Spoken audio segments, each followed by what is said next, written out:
Isang mapagpalang araw sa inyong lahat, mga minamahal naming taga-subaybay. Muli na naman tayong pinagtagpo ng tadhana dito sa ating munting tahanan ng mga kwentong tumatagos sa puso. Sana ay nasa mabuti kayong kalagayan, hawak ang inyong paboritong kape, at handa ng damhin ang bawat emosyon ng ating ibabahagi ngayon. Madalas sabihin na ang tunay na pagmamahal ay nasusukat sa dami ng kaya mong tiisin. Sabi nila, ang mabuting asawa ay yung marunong magparaya at manahimik. Pero paano kung ang pagtitiis na yon ay siya na palang pumapatay sa iyong halaga? Paano kung ang taong akala mo ay kakampi mo sa habang buhay ay siya palang unang dudurog sa iyong pagkatao? Ang tunog ng nababasag na porselana ay umalingaw-ngaw sa buong dining area ng Villa Paraiso. Hindi dahil sa pagkakadula, kundi dahil sa panginginig ng mga kamay ni Sinag habang inaayos ang huling plato sa mesa. Huminga siya ng malalim, pilit na pinapakalma ang kabog ng kanyang dibdib. Ito ang gabi. Ito ang ikatlong anibersaryo nila ni Hangin. Sa loob ng 3 taon, nasanay na si Sinag na siya ang laging nagbibigay, laging umuunawa, at laging naghihintay. Pero ngayong gabi, umaasa siyang magbabago ang lahat. Tiningnan niya ang kanyang refleksyon sa salamin ng malaking orasan. Suot niya ang isang simpleng bestidang puti. Luma na ito, pero ito ang paborito ni Hangin noong nililigawan pa lang siya nito. Walang alahas, walang makapal na makeup. Tanging ang pag-asa sa kanyang mga mata ang nagsisilbing palamuti. 7:00 na ng gabi. Nakahanda na ang kare-kare, ang paboritong ulam ng kanyang asawa, at ang espesyal na dessert na siya mismo ang gumawa. Ang Villa Paraiso, na may matataas na kisame at mamahaling chandelier, ay tila napakatahimik. Masyadong malaki para sa isang babaeng pakiramdam, ay unti-unting lumiliit ang espasyo sa puso ng kanyang asawa. Bumukas ang malaking pinto sa entrada. Agad na nabuhay ang dugo ni Sinag. Mabilis siyang nagpunas ng kamay sa kanyang apron at sinalubong ang mga bagong dating. "Hangin, Mama. Nandito na kayo." Bati niya. Pilit na pinasasigla ang boses kahit na pagod na siya sa maghapong pagluluto. Pero walang ngiti ang sumalubong sa kanya. Unang pumasok si Doña Biyaya. Gaya ng dati, balot ito ng mamahaling alahas na tila babibigay na ang leeg sa bigat ng kwintas. Ang tingin nito kay Sinag ay parang nakakita ng basahan na nakakalat sa gitna ng palasyo. "Ang init!" Reklamo ni Doña Biyaya sabay hagis ng kanyang bag sa sofa na parang may sariling katulong na pupulot nito. "Sinag, bakit hindi mo binuksan ang aircon sa buong bahay? Gusto mo ba kaming matunaw sa init?" "Pasensya na po, Ma. Tinitipid ko po kasi ang kuryente. Medyo malaki na po ang bill natin noong nakaraang." "Tigil-tigilan mo ako sa pagiging kuripot mo." Putol ng biyanan niya. "Wala kang ambag sa bahay na ito, kaya wala kang karapatang magdikta kung paano gagamitin ang kuryente ng anak ko." Napayu ko si Sinag. Wala akong ambag. Kung alam lang nila. Kung alam lang nila kung saan nanggagaling ang perang ipinambabayad sa luho nila buwan-buwan. Sa likod ng kanyang biyenan, pumasok si Hangin. Ang lalaking minahal niya ng higit sa sarili. Pero sa gabing ito, hindi man lang ito tumingin sa kanya. Diretso ang tingin nito sa mesa, parang nandidiri sa nakahaing pagkain.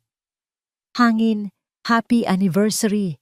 Mahinang bati ni Sinag, akmang hahawakan ang braso ng asawa. Pero umiwas si Hangin.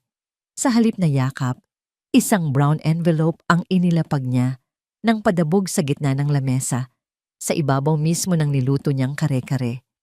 Natigilan si Sinag. "Ano to?" "Buksan mo." Malamig na utos ni Hangin. Ang boses niya ay parang hangin sa gabi. Malamig. Tumatagos sa buto. Nanginginig ang mga kamay na kinuha ni Sinag ang envelope. Binuksan niya ito. Petition for annulment. Parang huminto ang pag-ikot ng mundo ni Sinag. Ang mga letra sa papel ay lumalabo dahil sa namumuong luha sa kanyang mga mata. "Hangin, bakit?" Halos pabulong na tanong niya. Anibersaryo natin ngayon. Bakit ito ang regalo mo sa akin? Dahil tapos na, Sinag. Sagot ni Hangin. Walang bahid ng emosyon. 3 taon. 3 taon na tayong kasal, pero wala kang naibigay sa akin kundi malas. Simula nang pumasok ka sa pamilyang ito, pabagsak ng pabagsak ang kumpanya. Malas? Tumawa ng mapait si Sinag. Tumutulo na ang luha. Ako ang nag-aasikaso ng lahat dito, Hangin. Ako ang nagluluto, naglilinis, nagtitipid para sa inyo. Iyan ang problema sa iyo sigaw ni Doña Biyaya. Pangkatulong lang ang alam mo. Ang kailangan ng anak ko ay asawang may silbi. Asawang kayang isalba ang negosyo namin, hindi yung nagbibilang ng butil ng kanin. Bago pa makasagot si Sinag, may narinig silang tunog ng takong ng sapatos mula sa pinto. Click, clack, click, clack. Isang babae ang pumasok. Maganda. Balot ng designer clothes at amoy na amoy ang mamahaling pabango na halos sumapaw sa amoy ng pagkain. Si Marikit. Hindi makapaniwala si Sinag. Kilala niya ito. Ito ang babaeng laging kamiting kuno ni Hangin nitong mga nakaraang buwan. Buong kumpiyansang lumapit si Marikit kay Hangin at kumapit sa braso nito na parang linta. Tiningnan niya si Sinag mula ulo hanggang paa at ngumisi ng nakakaloko. Hi Sinag! O bakit parang gulat na gulat ka? Malambing ngunit may lason na bati ni Marikit. Anong ginagawa ng babaeng yan dito? Nanggigil na tanong ni Sinag. Tumingin siya kay Hangin, nagmamakaawa. Hangin, sa harap ko ba talaga? Sa bahay natin. Huwag mong ituro ang bisita ko. Sigaw ni Doña Biyaya. Lumapit ang matanda kay Marikit at hinawakan ito sa balikat na parang isang tropeo. Si Marikit ang sagot sa mga dasal namin, Sinag. Siya ang anak ng may-ari ng malaking construction firm sa Davao. Siya ang mag-i-invest para isalba ang Mondragon Builders. Napatingin si Sinag kay Marikit. Nakita niya ang pagmamayabang sa mga mata nito. Construction firm sa Davao? Parang may mali. Ang pamilya ni Sinag ang may hawak ng halos lahat ng malalaking proyekto sa Mindanao at wala siyang narinig na apelyidong konektado kay Marikit. Kaya niyang magbigay ng 50 million pesos bukas na bukas din? Pagpapatuloy ni Hangin. Sa wakas ay tumingin na kay Sinag. Ikaw, Sinag, anong kaya mong ibigay? Kare-kare? Pagmamahal?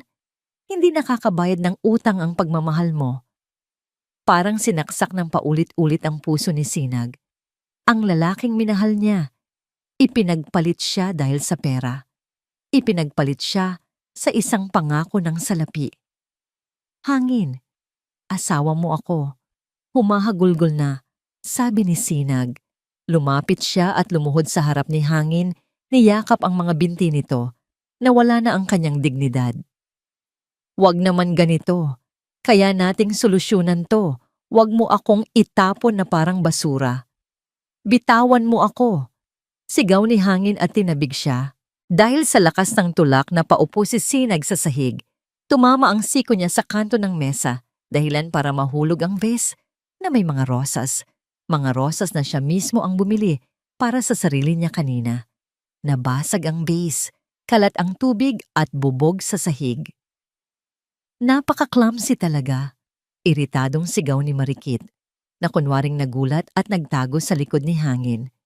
Honey, paalisin mo na nga yan. Nakakasira ng mood. Dahan-dahang tumayo si Sinag, hindi alintana ang hapdi ng sugat sa kanyang siko. Tumingin siya kay Doña Biyaya. Ma, 3 taon ko kayong pinagsilbihan. Pak! Isang malakas na sampal ang dumapo sa pisngi ni Sinag. Napalingon siya sa lakas ng impact. Ramdam niya ang init at pamamanhid ng kanyang mukha. Wag mo akong mamama! Nanggagalaiting sigaw ni Doña Biyaya. Wala akong manugang na hampas lupa. 3 taon kaming nagtiis sa'yo. 3 taon kong kinahihiya sa mga amiga ko na ang asawa ng anak ko ay walang pedigree, walang pangalan. Ngayong nandito na si Marikit, wala ka ng lugar dito? Hinawakan ni Sinag ang kanyang pisngi. Ang sakit ay hindi sa balat, kundi sa kaibuturan ng kanyang kaluluwa. Tumingin siya kay Hangin. Umaasang ipagtatanggol siya nito. Pero nakita niya si Hangin na inaalos si Marikit. Tila ba ito ang nasaktan at hindi siya? Sa sandaling iyon, may namatay sa loob ni Sinag. Ang Sinag na martir. Ang Sinag na mapagbigay. Ang Sinag na tanga sa pag-ibig. Pinunasan niya ang luha sa kanyang mga mata. Tumayo siya ng tuwid, sa kabila ng nanginginig niyang mga tuhod. Pirmahan mo ang papel, Sinag, sabi ni Hangin, hindi makatingin ng diretso. At umalis ka na. Oo nga, gatong ni Doña Biyaya. Lumapit ang matanda sa kanya, halos iduldol ang mukha sa kanya. Binibigyan kita ng 24 oras, 24 hours. Hakutin mo ang mga basahan mong damit at lumayas ka sa pamamahay ng anak ko. Dahil kung hindi, ipapakaladkad kita sa mga guard palabas ng Villa Paraiso. Katahimikan. Tanging ang tunog ng aircon na hindi binuksan kanina ang naririnig. Dahan-dahang inangat ni Sinag ang kanyang mukha. Wala na ang luha. Wala na ang pagmamakaawa. Ang mga matang kanina ay puno ng pagsuyo. Ngayon ay kasing lamig na ng yelo. Tinitigan niya si Hangin, pagkatapos ay si Doña Biyaya, at huli ay si Marikit. Sigurado kayo? Tanong ni Sinag. Ang boses niya ay mahina, pero may diin na nagpatindig ng balahibo sa batok ni Hangin. Sigurado kayong gusto ninyo akong paalisin sa pamamahay na to? Bingi ka ba? Sagot ni Doña Biyaya. Oo, layas, ngayon din. Humugot ng malalim na hininga si Sinag. Kinuha niya ang ballpen sa mesa. Walang pag-aalinlangan. Pinirmahan niya ang annulment papers. Scritch, scratch. Ang tunog ng ballpen sa papel ay parang hudyat ng isang pagtatapos at isang madilim na simula. Padabog niyang ibinagsak ang ballpen. Sige, sabi ni Sinag. At sa unang pagkakataon sa gabing iyon, ngumiti siya. Pero hindi ito ngiti ng saya. Ito ay ngiti ng isang taong alam ang katapusang hindi pa nakikita ng mga kaaway niya. Aalis ako. Pero tandaan ninyo ang gabing ito dahil ito ang huling gabi na matutulog kayo ng mahimbing. Tinalikuran niya sila at naglakad paakyat ng hagdan. Bawat hakbang niya ay mabigat. Bawat tapak ay may baon na sumpa. Saan ka pupunta? Sigaw ni Doña Biyaya. Hindi sumagot si Sinag. Pumasok siya sa kwarto at isinara ang pinto. Kinuha niya ang kanyang cellphone mula sa ilalim ng unan at nagdial ng isang numero na 3 taon na niyang hindi tinatawagan. Nagring ng 2 beses bago may sumagot sa kabilang linya. Isang boses ng matandang lalaki, baritono at makapangyarihan. Hello anak, napatawag ka? Huminga ng malalim si Sinag. Pinipigilan ang paggaralgal ng boses. Pa, sabi niya, habang nakatingin sa malaking litrato ng kasal nila ni Hangin na nakasabit sa dingding. Tama ka. Tama ka sa lahat ng sinabi mo noon. Anong ibig mong sabihin, Sinag? Nag-aalalang tanong ng ama. Hinawakan ni Sinag ang frame ng litrato at marahas itong hinila mula sa pako. Bumagsak ito sa sahig at nabasag ang salamin. Pagod na akong maglaro ng bahay-bahayan pa. Malamig na wika ni Sinag. Kunwari ay mahirap ako. Kunwari ay wala akong kapangyarihan. Tapos na ang palabas. Ihanda mo ang legal team. Ihanda mo ang board of directors. Tumingin siya sa bintana, kung saan tanaw ang malawak na hardin ng Villa Paraiso. Babawiin ko na ang lahat. Mabigat. Iyon ang nararamdaman ni Hangin habang nakaupo sa head of the table. Ang kare-kareng niluto ni Sinag ay nasa harapan pa rin niya, lumalamig, namumuo ang sebo, parang ang pagsasama nila na unti-unti nang tumitigas at nawawalan ng init. Sa kabilang dulo ng mesa, naroon si Marikit at ang kanyang ina, si Doña Biyaya.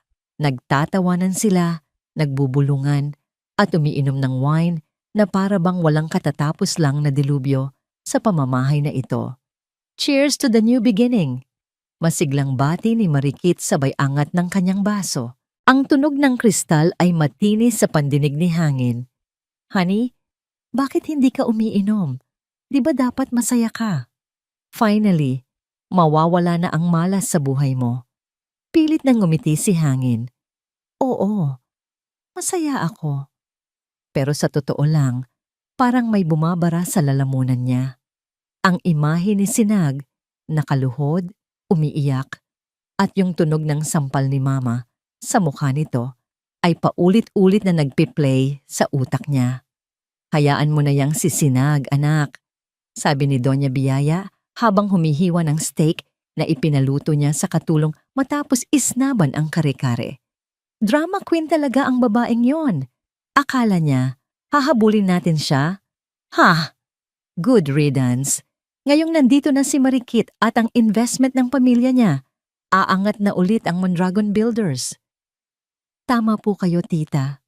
Pagsang-ayon ni Marikit, sabay himas sa braso ni Hangin. Honey, don't worry. Bukas na bukas, ipapatransfer ko na ang initial fund. Siguro naman enough na ang 20 million para sa startup costs ng new project. Nagliwanag ang mukha ni Doña Biyaya. 20 million? Naku, napakalaking tulong niyan, Hija. Nakikita mo na ba, Hangin? Ito ang babaeng nararapat sa'yo. Hindi tulad ng isa dyan, na barya-barya lang ang naiaambag. Tumango si Hangin. Salamat, Marikit. Malaking bagay to. Oo, kailangan niya ang pera. Kailangan niya ang koneksyon. Ito ang tama, di ba? Negosyante siya. Kailangan niyang maging praktikal. Si Sinag. Mabait si Sinag, oo. Masarap magluto, maasikaso. Pero sa mundo ng negosyo, hindi nakakabayad ng utang sa bangko ang kare-kare at pagmamahal. Pero bakit hindi siya mapakali? Excuse me, paalam ni Hangin. Tumayo siya ng biglaan. Aakyat lang ako. Check ko lang kung nakaalis na siya. Bilisan mo, pahabol ni Doña Biyaya. Siguraduhin mong wala siyang itatakas na gamit natin. Umakyat si Hangin sa second floor. Habang papalapit siya sa master bedroom, inaasahan niyang maririnig ang hagulgol ni Sinag. Inaasahan niyang makikita niya itong nagmamakaawa pa rin. Ayaw umalis. Kapit tuko sa kakanya.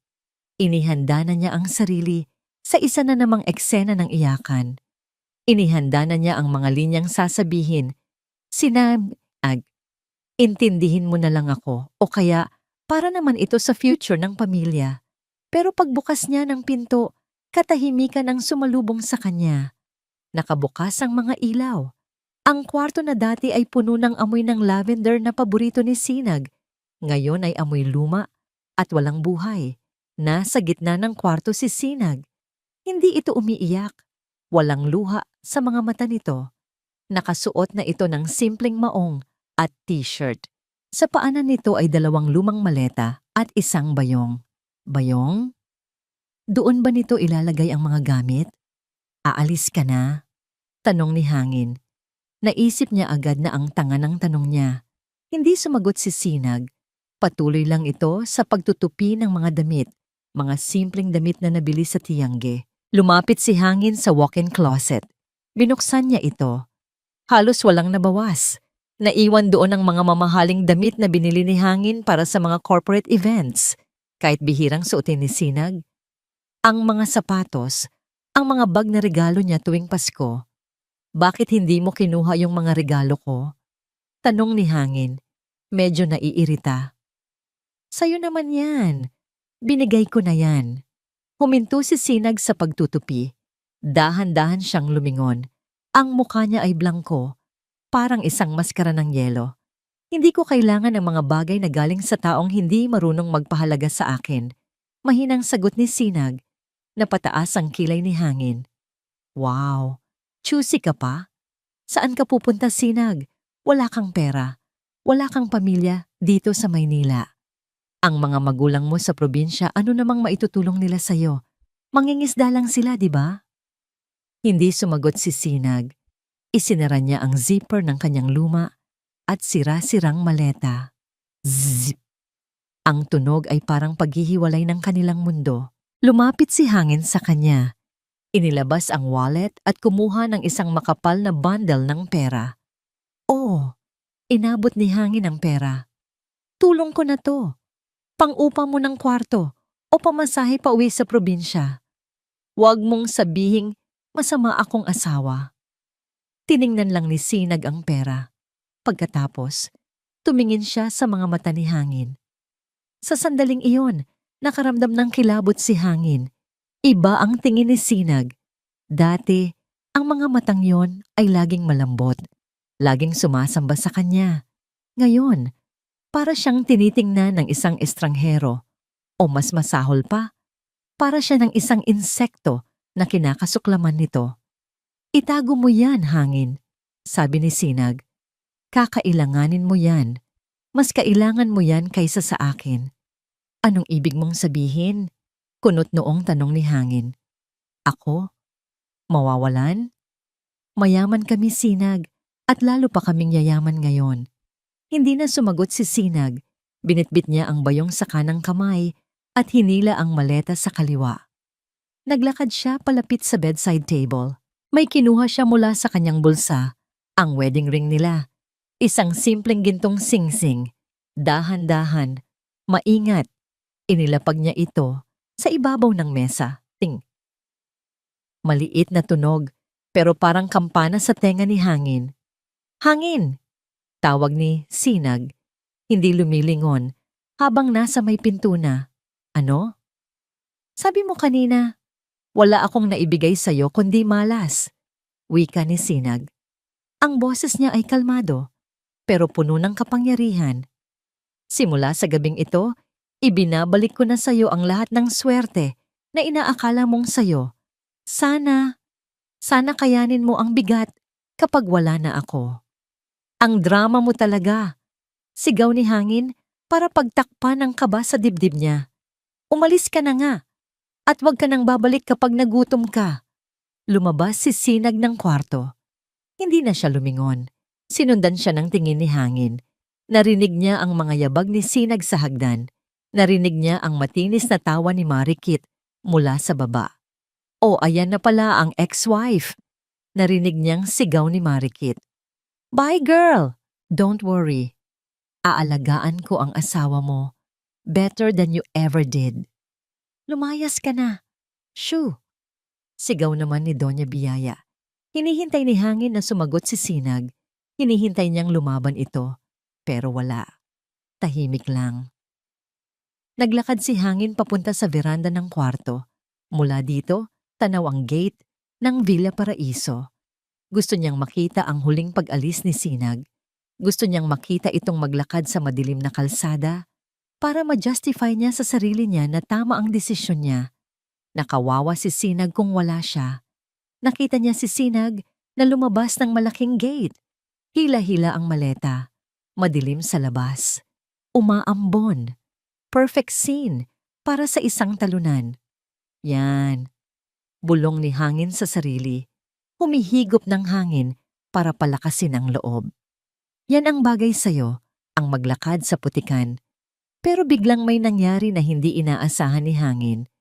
Sa halip na magpara ng tricycle o maglakad papunta sa sakayan ng jeep, huminto si Sinag sa tapat ng poste ng ilaw. Tumayo siya ng tuwid, hindi alintana ang ambon. Mula sa kadiliman ng kalsada, biglang may mga ilaw na bumutas sa gabi. Silaw na silaw si Hangin. Isang convoy, hindi lang basta sasakyan. Isang convoy ng 3 itim na luxury SUV, mga sasakyang mas mahal pa kaysa sa kotseng ginagamit ni Hangin, ang huminto sa tapat ni Sinag. Sabay-sabay na bumukas ang mga pinto. Mula sa gitnang sasakyan, lumabas ang isang lalaking nakauniforme ng chauffeur at may kasamang bodyguard na may hawak na payong. Mabilis na pinayungan ng bodyguard si Sinag. Ang driver naman ay yumuko. Isang malalim na pagpupugay bago kinuha ang sira-sirang maleta at bayong ni Sinag na parang mga ginto ang laman nito. Ano to? Nabulong ni Hangin. Napahawak siya sa railings ng beranda. Sino yan? Grab car ba yan? Pero alam niyang hindi. Walang grab na may bodyguard. Walang grab na ganun kagalang. Nakita niyang may sinabi si Sinag sa driver. Tumango ang driver. Pagkatapos, bago sumakay, tumingala si Sinag. Kahit malayo at madilim, pakiramdam ni hangin ay nagtama ang kanilang paningin. At sa ilalim ng liwanag ng poste, nakita niya ang isang nangiti sa labi ni Sinag. Hindi ngiti ng isang basurang itinapon, kundi ngiti ng isang reyna na pauwi na sa kanyang kaharian. Pumasok si Sinag sa sasakyan, isinara ang pinto. At sa isang iglap, humarurot ang convoy palayo. Iniwan si hangin na nakatunganga sa veranda, basang-basa ng ambon at biglang nilalamig.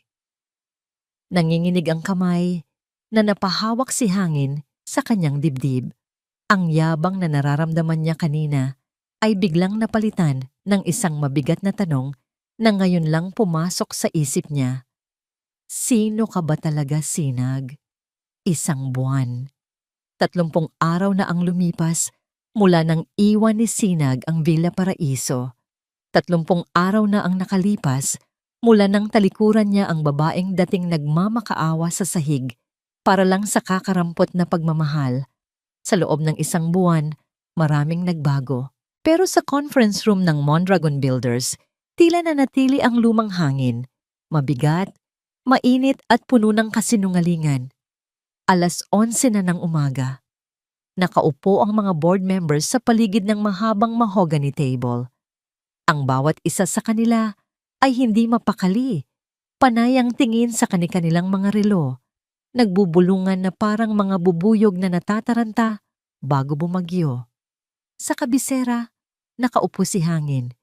Ang dating makisig na mukha ng kanyang asawa. Dating asawa, ngayon ay bakas, ang puyat at stress. Ang kanyang kurbata ay medyo maluwag.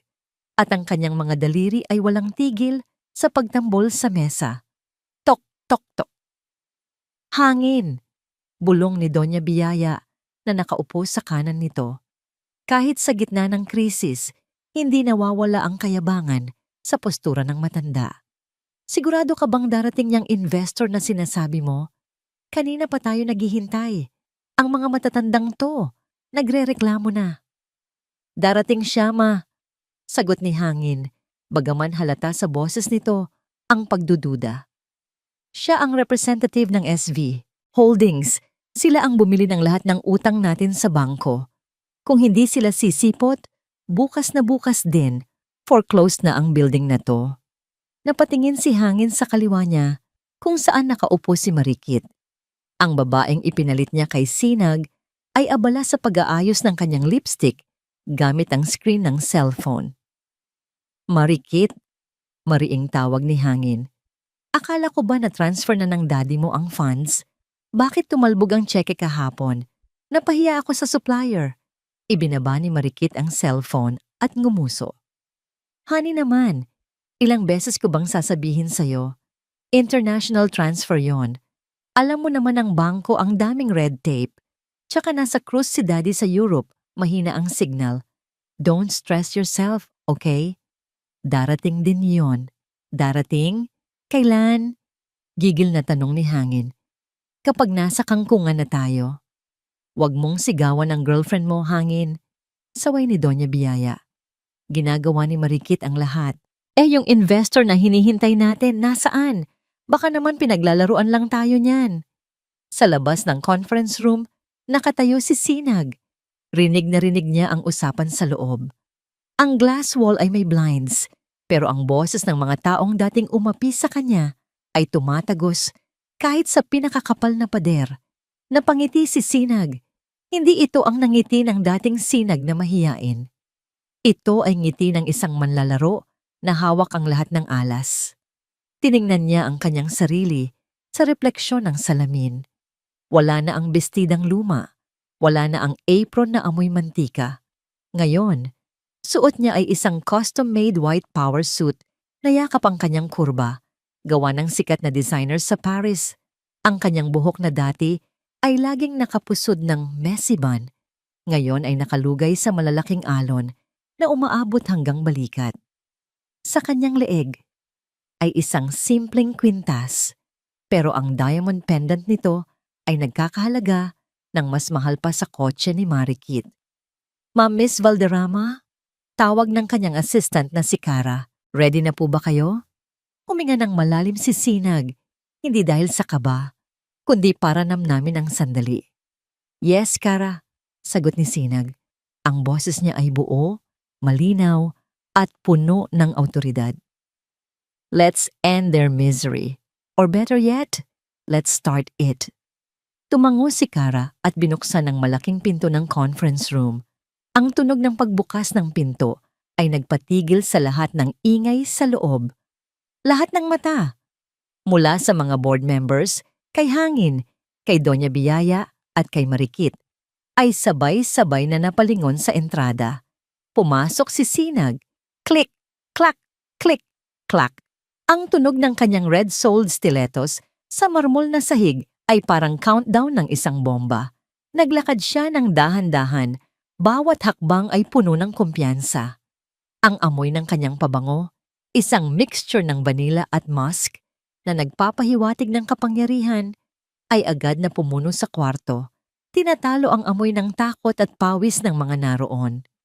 Noong una, hindi siya nakilala ni Hangin. Nakakunot ang noo nito.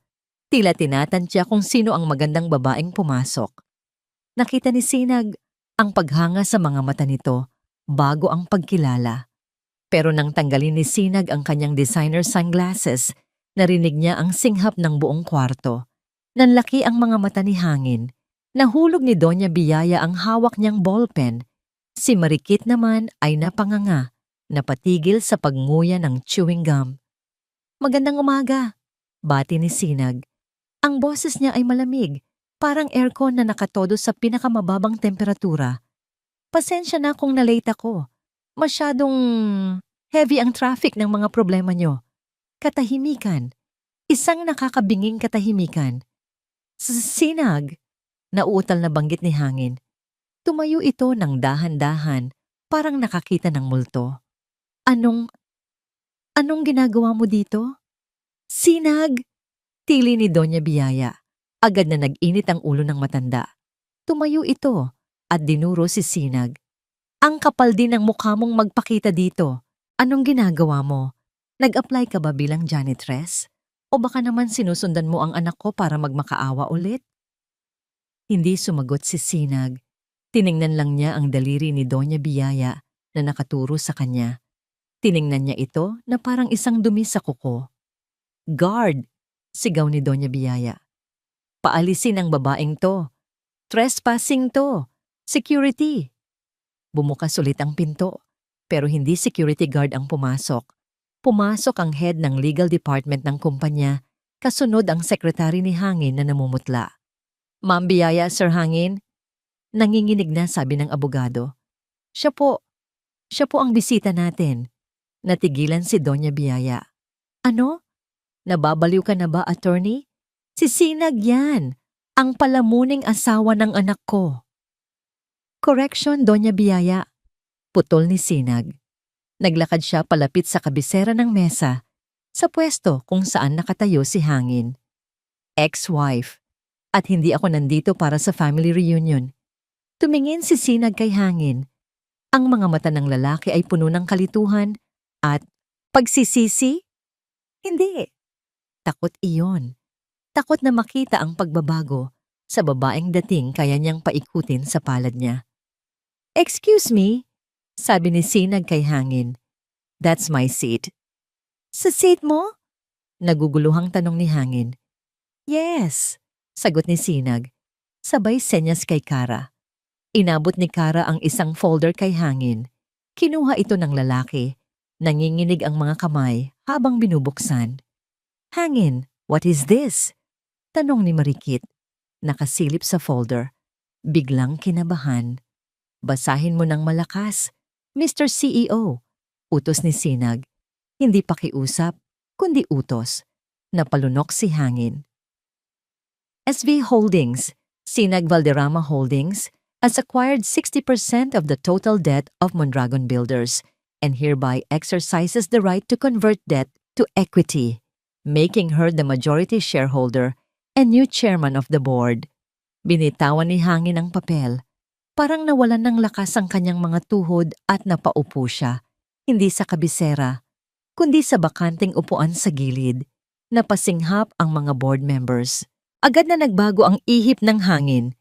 Ang mga matatandang negosyante na kanina ay yamot, ngayon ay tumatango-tango at ngumingiti kay Sinag, tila mga asong nais magpaamo sa bagong amo. Imposible yan, sigaw ni Doña Biyaya. Peke yan. Saan ka kukuha ng pera, Sinag? Pambili nga ng isda sa palengke, hinihingi mo pa sa anak ko noon. Umikot si Sinag sa mesa at huminto sa tapat ni Doña Biyaya. Inilapit niya ang kanyang mukha sa matanda. Doña Biyaya, malumanay na simula ni Sinag, pero may diin ang bawat salita. Sa loob ng 3 taon, inakala niyo na kaya ko kayong tiisin dahil wala akong choice. Inakala niyo na mahirap ako kaya ako nagpapakumbaba. Ang hindi niyo alam, ang bawat proyekto na nakuha ng kumpanyang to, ako ang nag-aproba sa likod ng mga dummy companies. Ang bawat loan na na-approve kahit bagsak ang credit standing niyo, pamilya ko ang pumirma. Lumingon siya kay Hangin. Hindi ako palamunin, Hangin. Ako ang nagpapakain sa inyo. Katahimikan ulit. Mas malalim. Mas masakit. Tumingin si Sinag kay Marikit na ngayon ay namumutla na sa sulok. Pilit na nagtatago sa likod ng kanyang Louis Vuitton bag na malamang ay peke rin. At ikaw, baling ni Sinag kay Marikit. Ang investor nyo, nasaan na ang 50 million? Baka naman kailangan mo ng tulong magbilang dahil dala ko ang tseke ko ngayon. Cash? Ibinagsak ni Sinag ang isang makapal na envelope sa mesa. Ang tunog nito ay parang sampal sa kanilang lahat. Umupo si Sinag sa kabisera sa silyang inupuan ni Hangin kanina. Inikot niya ang swivel chair para harapin silang lahat. Ipinatong niya ang kanyang mga siko sa mesa at pinagsalikop ang mga daliri tulad ng isang tunay na boss. Tiningnan niya isa-isa ang mga mukha ng kanyang pamilya noon. Nakita niya ang takot, ang kahihiyan, at ang gulat. Ang sarap sa pakiramdam. So panimula ni Sinag, ang boses ay puno ng business-like professionalism na may halong sarkastiko. Welcome to the new Mondragon Builders. Or should I say, Valderrama Builders? Tumingin siya ng diretso sa mata ni Hangin. Hello, Doña Biyaya. Hello, Marikit. Hello, Mr. Ex-Husband. Mukhang gulat na gulat kayo na makita ang pinakamalaking pinagkakautangan ninyo. Ngumiti siya. Isang ngangiti na hindi umaabot sa mata. Start the meeting? Masikip. Parang biglang lumiit ang sukat ng conference room. Pakiramdam ni Hangin. Unti-unting nauubos ang hangin sa loob. At ang kaisa-isang taong nakakahinga ng maluwag ay ang babaeng nakaupo sa pwesto niya. Sa pwestong dapat ay sa kanya. Nakatingin siya kay Sinag. Hindi mali. Hindi ito ang Sinag na kilala niya. Ang Sinag na kilala niya ay nakapambahay, amoy sibuyas, at laging nakayuko kapag kinakausap.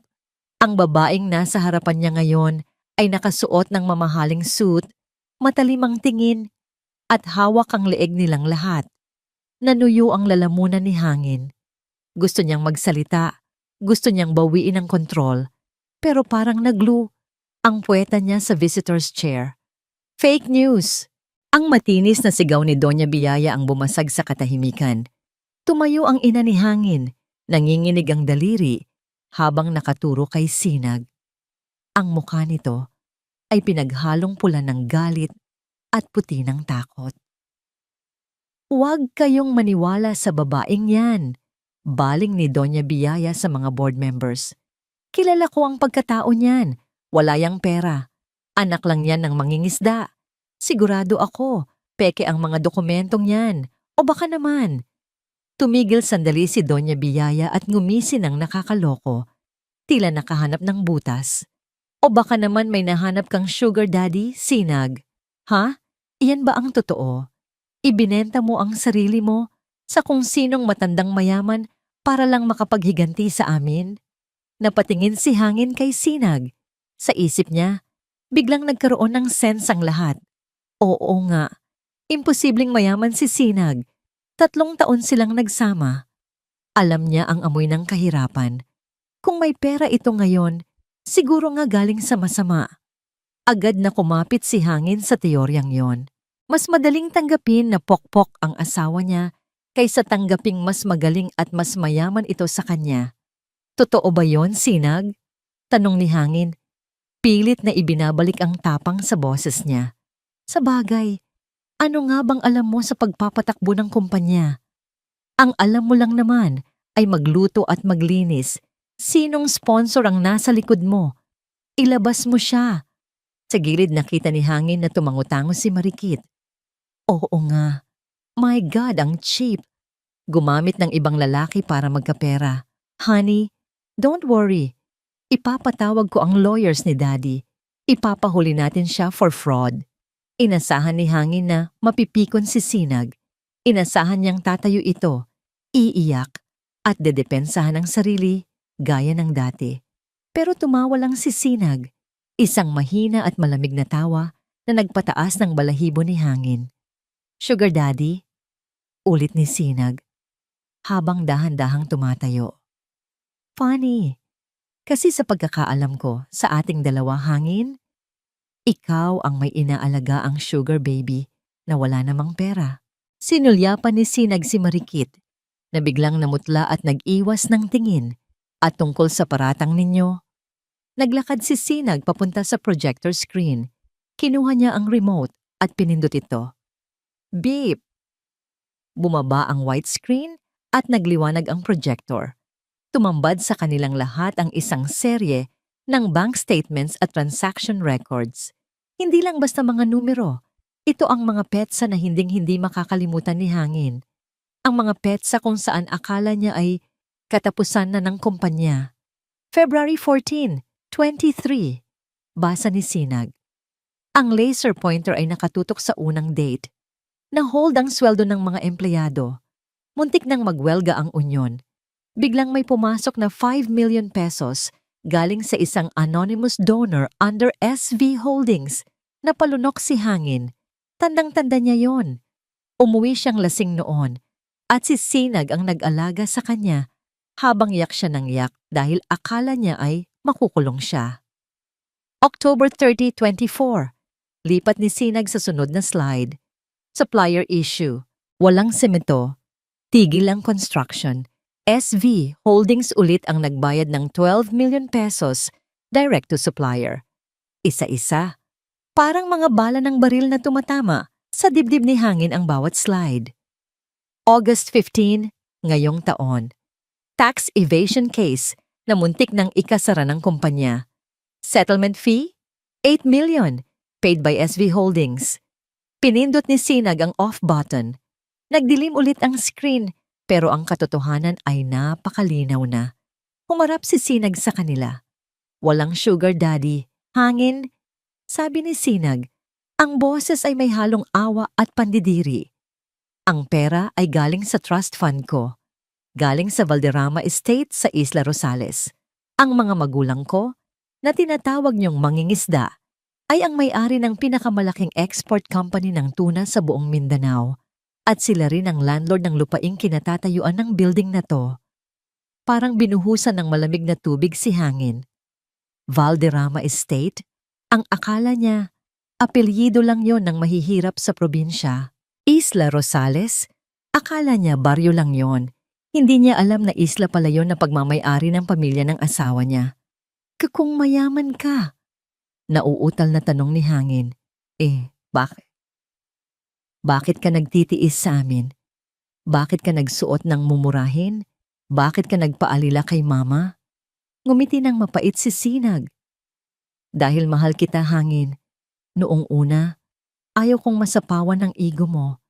Alam kong mataas ang pride mo. Gusto kong maramdaman mo na ikaw ang haligi ng tahanan. Kaya tumulong ako sa paraang hindi mo malalaman para protektahan ang pagkalalaki mo. Naglakad si Sinag palapit sa kanya. Bawat hakbang, parang tinatapakan ang natitirang dignidad ni Hangin. Pero anong isinukli nyo? Pang-aalipusta, panloloko. Tumingin si Sinag kay Marikit. At ipinagpalit mo ako sa isang babaeng hanggang ngayon ay drawing lang ang ambag. Hoy, watch your mouth! Sigaw ni Marikit, pero halatang nanginginig ang boses nito. Darating ang pera ko? Traffic lang sa wire transfer. Talaga? Hamon ni Sinag. Inilabas niya ang kanyang cellphone at tiningnan ng oras. 12:00 na. Cut off na ng bangko. Nasaan ang 50 million, Marikit? O baka naman kailangan mo pang i-photoshop ang resibo? Napatingin ang lahat kay Marikit. Maging si Doña Biyaya ay napasulyap sa manugang na pinili niya. May bahid ng pagdududa sa mga mata. Tita, don't listen to her. Panik na sagot ni Marikit. Kinalikot nito ang cellphone. Tatawagan ko si Daddy ngayon din, wait lang. Tumalikod si Marikit at kunwaring may kausap sa telepono, pero napansin ni Hangin na nanginginig ang mga kamay nito. At sa unang pagkakataon, pumasok sa isip ni Hangin ang isang nakakatakot na posibilidad. Paano kung niloloko lang din kami ni Marikit?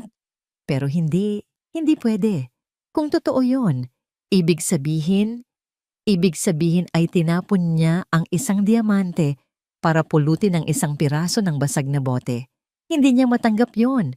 Hindi kaya ng ego niya. Tama na yan. Sigaw ni Hangin. Tumayo at hinampas ang mesa. Pinili niyang magalit kaysa tanggapin ang pagkakamali. Kahit na ikaw pa ang may-ari ng utang namin, Sinag, hindi mo kami mapapaalis dito. Ako pa rin ang CEO. Ako ang mukha ng Mondragon Builders. Tumingin si Sinag sa kanya. Ang tingin na yon. Wala nang pagmamahal. Wala nang awa. CEO.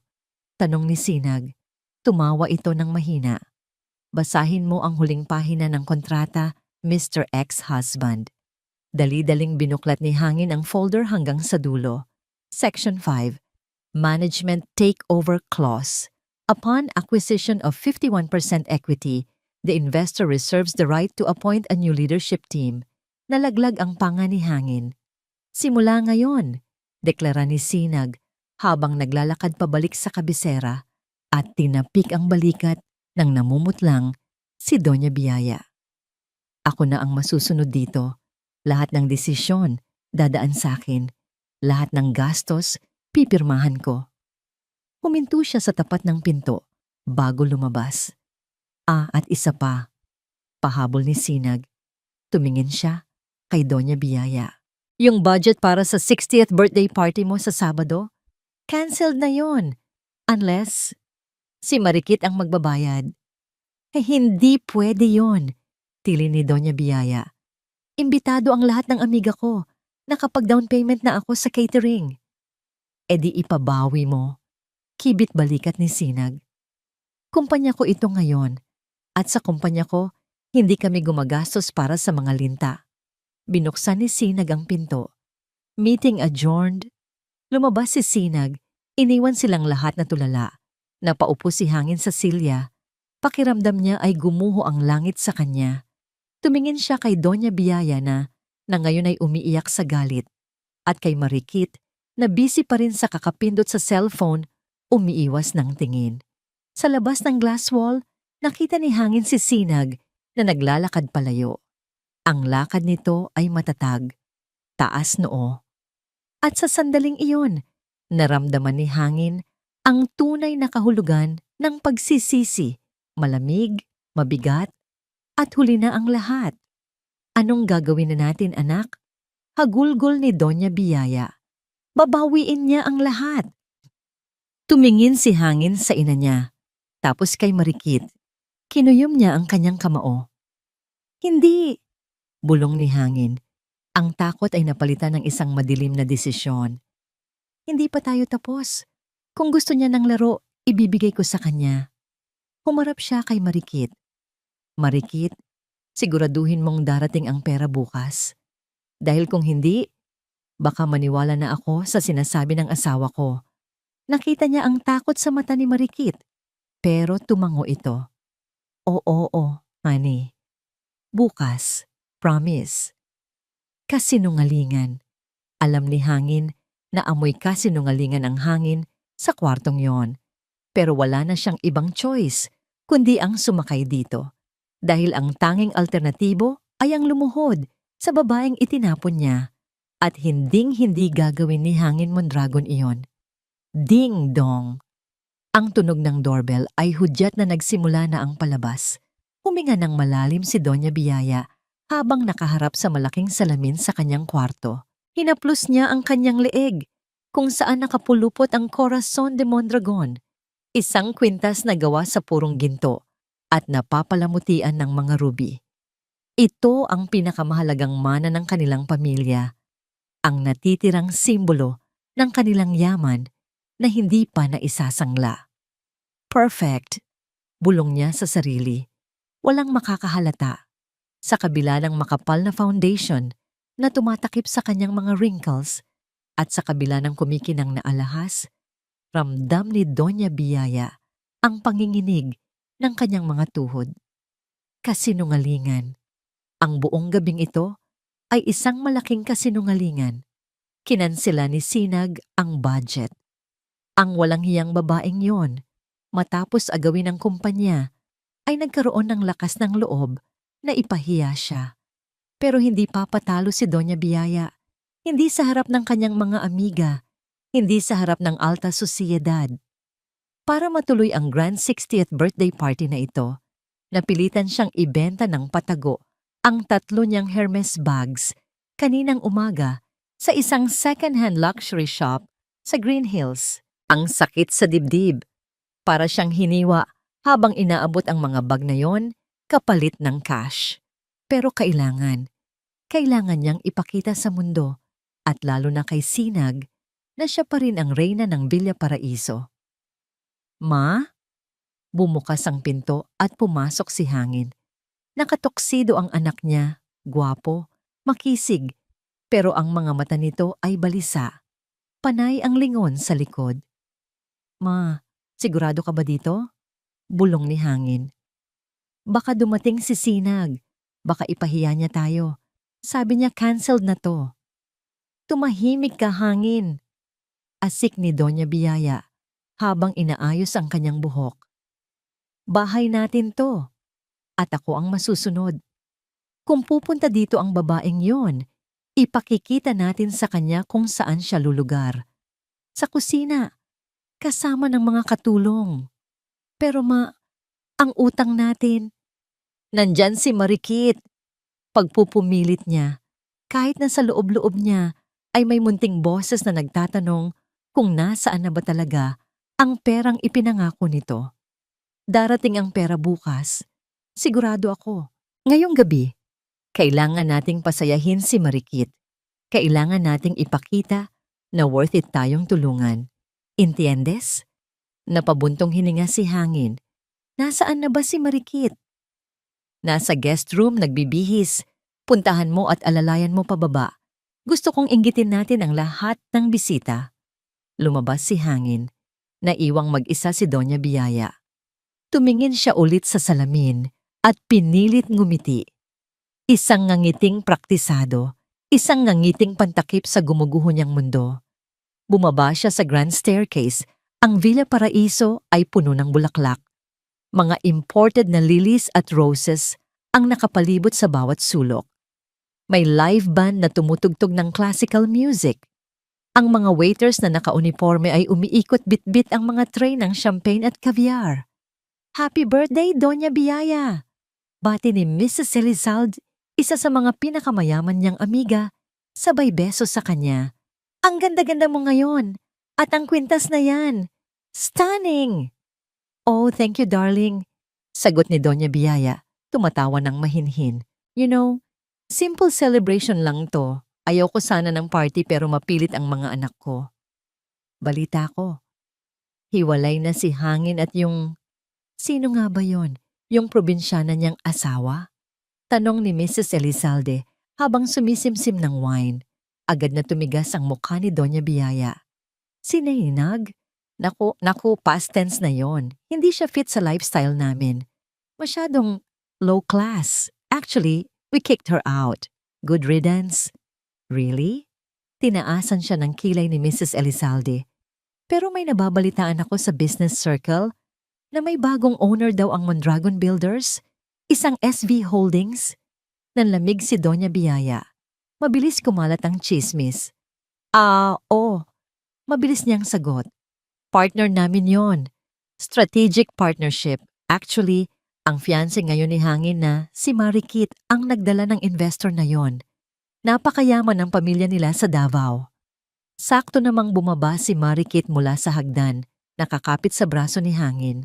Nakasuot ito ng isang kumikinang na red gown na hapit sa katawan. Maganda si Marikit, oo. Pero may napansin si Doña Biyaya na kakaiba sa kanya ngayong gabi. Pinagpapawisan ito.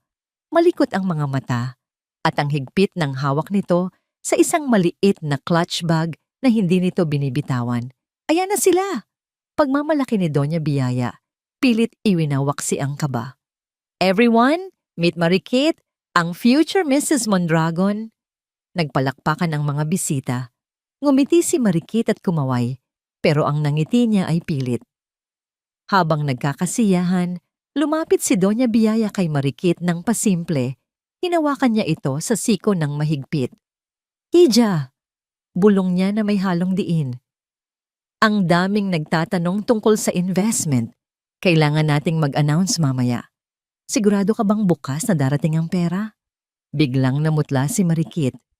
Yes, tita. Oh, of course. Actually, may favor sana ako. Ano yon? Tumingin si Marikit sa leeg ni Doña Biyaya, sa Corazon de Mondragon. Ang mga mata ng babae ay nagdingning sa kasakiman. Pwede ko bang hiramin sandali yung necklace mo, tita?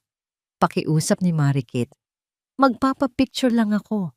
Isasend ko kay daddy. Alam mo na, para makita niya na welcome ako sa pamilya. Kapag nakita niya yan, baka mapabilis niya ang transfer ng 50 million ngayon din. Nagdalawang isip si Doña Biyaya. Ito ang pinakamahalagang alahas niya. Hindi niya ito ipinapahiram kahit kanino. Pero 50 million, kailangan niya ang pera. Kailangan niyang isalba ang kumpanya mula kay Sinag. Sigurado ka bang mapapabilis ang pera? Tanong ni Doña Biyaya. Yes, tita. Promise. Sagot ni Marikit. Halos manginig na sa excitement. Huminga ng malalim si Doña Biyaya. Dahan-dahan niyang tinanggal ang kwintas. Ramdam niya ang bigat nito sa kanyang palad bago niya ito inabot kay Marikit. Ingatan mo yan, babala niya. Buhay ko ang nakataya dyan. Don't worry, tita. Saglit lang to, sabi ni Marikit. Kinuha nito ang kwintas at mabilis na isinuot. Pupunta lang ako sa restroom para mag-retouch at mag-selfie. Balik ako agad. Nagmadaling umalis si Marikit papunta sa hallway kung saan naroon ang powder room at ang likurang pinto palabas ng garden. Sinundan siya ng tingin ni Doña Biyaya. May kung anong kaba ang gumapang sa dibdib niya. Bakit siya nagmamadali? Bago pa siya makapag-isip, biglang tumahimik ang buong paligid. Ang musika ay huminto. Ang mga nagtatawa ng bisita ay biglang natigilan at napatingin sa main entrance. Napalingon si Doña Biyaya. Nakabukas ang malaking pinto. Sa may entrada, nakatayo si Sinag. Hindi siya nakagown. Nakaitim siyang suit. Simple pero elegante. Nakatayo siya doon na parang isang hukom na handang magpataw ng parusa. Sa likod niya ay 4 na malalaking bodyguard na nakabarong. Sinag! Sigaw ni Doña Biyaya. Ang galit ay agad na sumapaw sa kanyang takot. Naglakad siya palapit dito.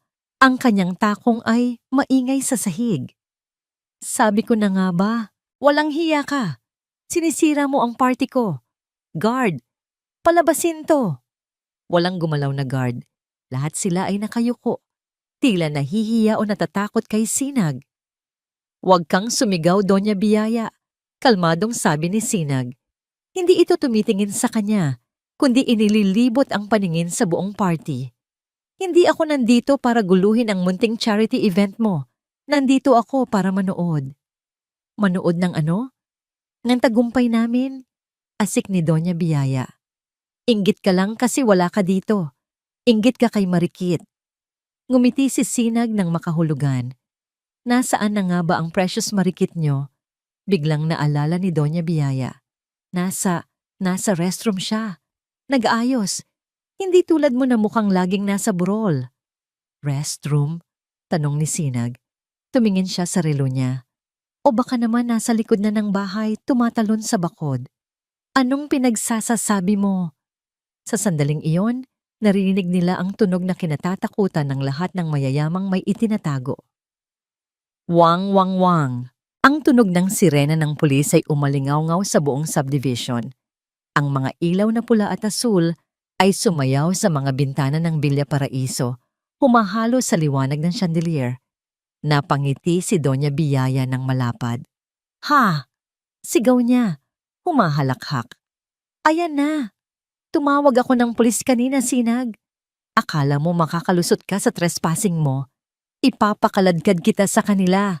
Makikita ng lahat ng bisita ko kung paano ka posasan. Bumukas ulit ang pinto. Pumasok ang 5 unipormadong pulis kasama ang isang chief inspector na mukhang seryoso. Sinalubong sila ni Doña Biyaya ng buong pagmamayabang. Chief, dito! Kaway ni Doña Biyaya. Itinuro niya si Sinag. Ayan ang babaeng nanggugulo. Hulihin niyo siya. Trespassing, harassment, at pagnanakaw ng kumpanya. Hindi siya pinansin ng chief inspector. Nilampasan siya nito. Nilampasan din nito si Sinag. Tumigil ang mga pulis sa gitna ng party. Lock down all exits. Sigaw ng chief inspector sa radyo. Wala dapat makakalabas. Nagulat si Doña Biyaya. Ha? Teka, chief. Bakit niyo sinasarahan? Si Sinag lang ang dapat hulihin. Ma'am, seryosong sabi ng pulis, nandito kami para isilbi ang warrant of arrest para sa kasong estafa, grand larceny, at identity theft.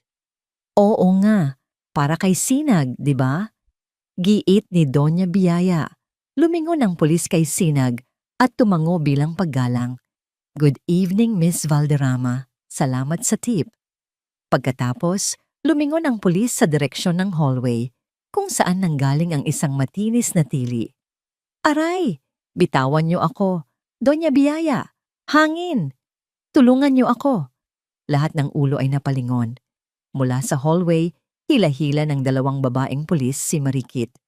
Magulo ang buhok nito, wala na ang isa niyang sapatos, at hawak-hawak pa rin niya ang clutch bag ng mahigpit. At sa leeg niya, kumikinang pa rin ang Corazon de Mondragon. Marikit, mahinang sambit ni Hangin na lumapit mula sa bar.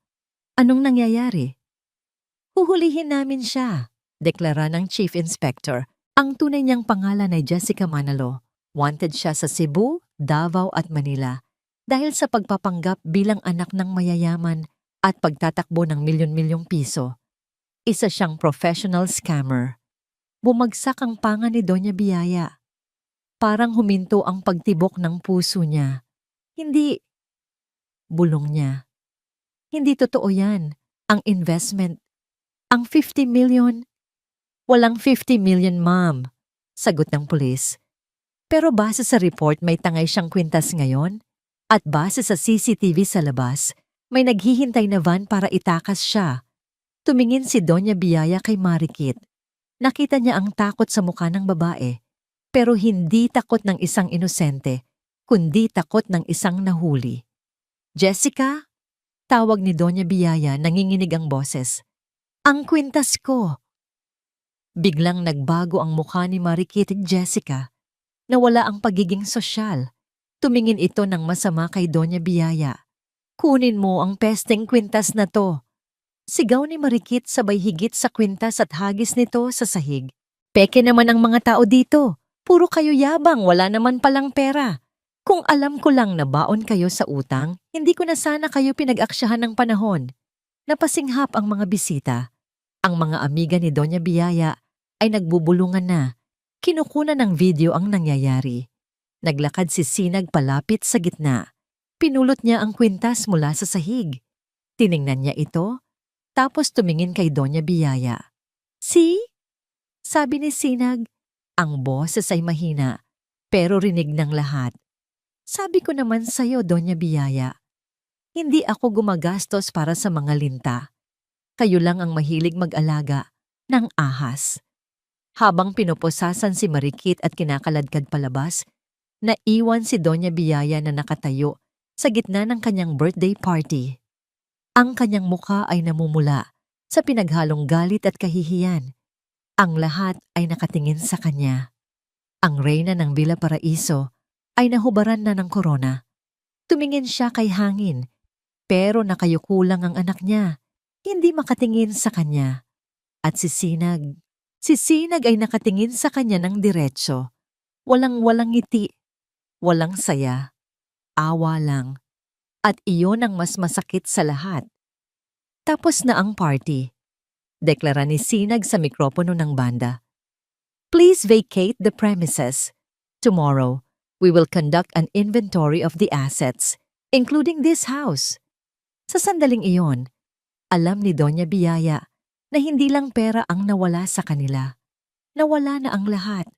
Masakit sa mata ang kislap ng pula at asul na ilaw mula sa mga sasakyan ng pulis. Pero mas masakit ang katotohanang sumampal sa mukha ni Hangin sa gabing iyon. Nakatayo siya sa gitna ng Grand Ballroom ng Villa Paraiso. Ang mga bisitang kanina lang ay pumapalakpak at humahanga sa kanila. Ngayon ay parang mga ipis na nagmamadaling tumakas. Bit-bit ang kani-kanilang mga mamahaling bag, iniiwasan silang madikit sa iskandalo. Sa harap niya, hawak ng 2 pulis si Marikit. Hindi, si Jessica Manalo. Ang babaeng ipinalit niya sa asawa niya. Ang babaeng inakala niyang reyna na magliligtas sa kanila. Bitawan niyo ako! Nasasaktan ako! Sigaw ni Marikit habang pilit na nagpupumiglas. Gusot-gusot na ang kanyang red gown. Ang mukha niyang puno ng makeup ay naging dungis na lang dahil sa pawis at luha. Lumapit si Hangin. Ang kanyang mga paa ay parang may sariling isip, humahakbang papalapit sa babaeng nanloko sa kanya. Marikit! Garalgal na tawag ni Hangin. Bakit? Totoo ba? Totoo bang niloko mo lang kami? Huminto si Marikit sa pagpupumiglas.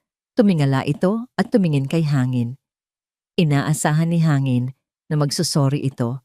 Inaasahan niyang sasabihin nitong, mahal kita Hangin, nagawa ko lang to dahil sa pangangailangan. Pero tumawa si Marikit. Isang tawa na puno ng pangungutya. Nawala ang malambing na boses ng isang kolehiyala at lumabas ang tunay na tono ng isang palengkera. Tanga ka ba, Hangin? Sigaw ni Marikit. Ang boses ay umaaling-aungaw sa buong hall. Siyempre niloko ko kayo. Napakadali niyong utuin. Isang peking kwento lang tungkol sa daddy ko sa Davao. Naniwala na agad kayo? Ganyan ba kayo kadesperado sa pera? Parang sinaksak si Hangin sa dibdib. Pero, sabi mo mahal mo ako. Sabi mo, mahal? Ngumisi si Marikit. Ipinakita ang mga ngipin sa isang nakakatakot na ngiti. Ang mahal ko ay, yung lifestyle nyo. Akala ko marami pa kayong pera. Yun pala, puro utang lang kayo. Kung alam ko lang na mas mayaman pa yung ex-wife mong baduy kaysa sa inyo, sana sa kanya na lang ako dumikit. Tama na yan. Suway ng pulis at pwersahang hinila, si Marikit palabas. Mga bobo! Pahabol na sigaw ni Marikit habang kinakaladkad siya papunta sa police mobile. Bagay kayong mag-ina sa kangkungan, mga feeling mayaman. Sinundan ng tingin ni Hangin ang pagkawala ni Marikit sa dilim ng gabi.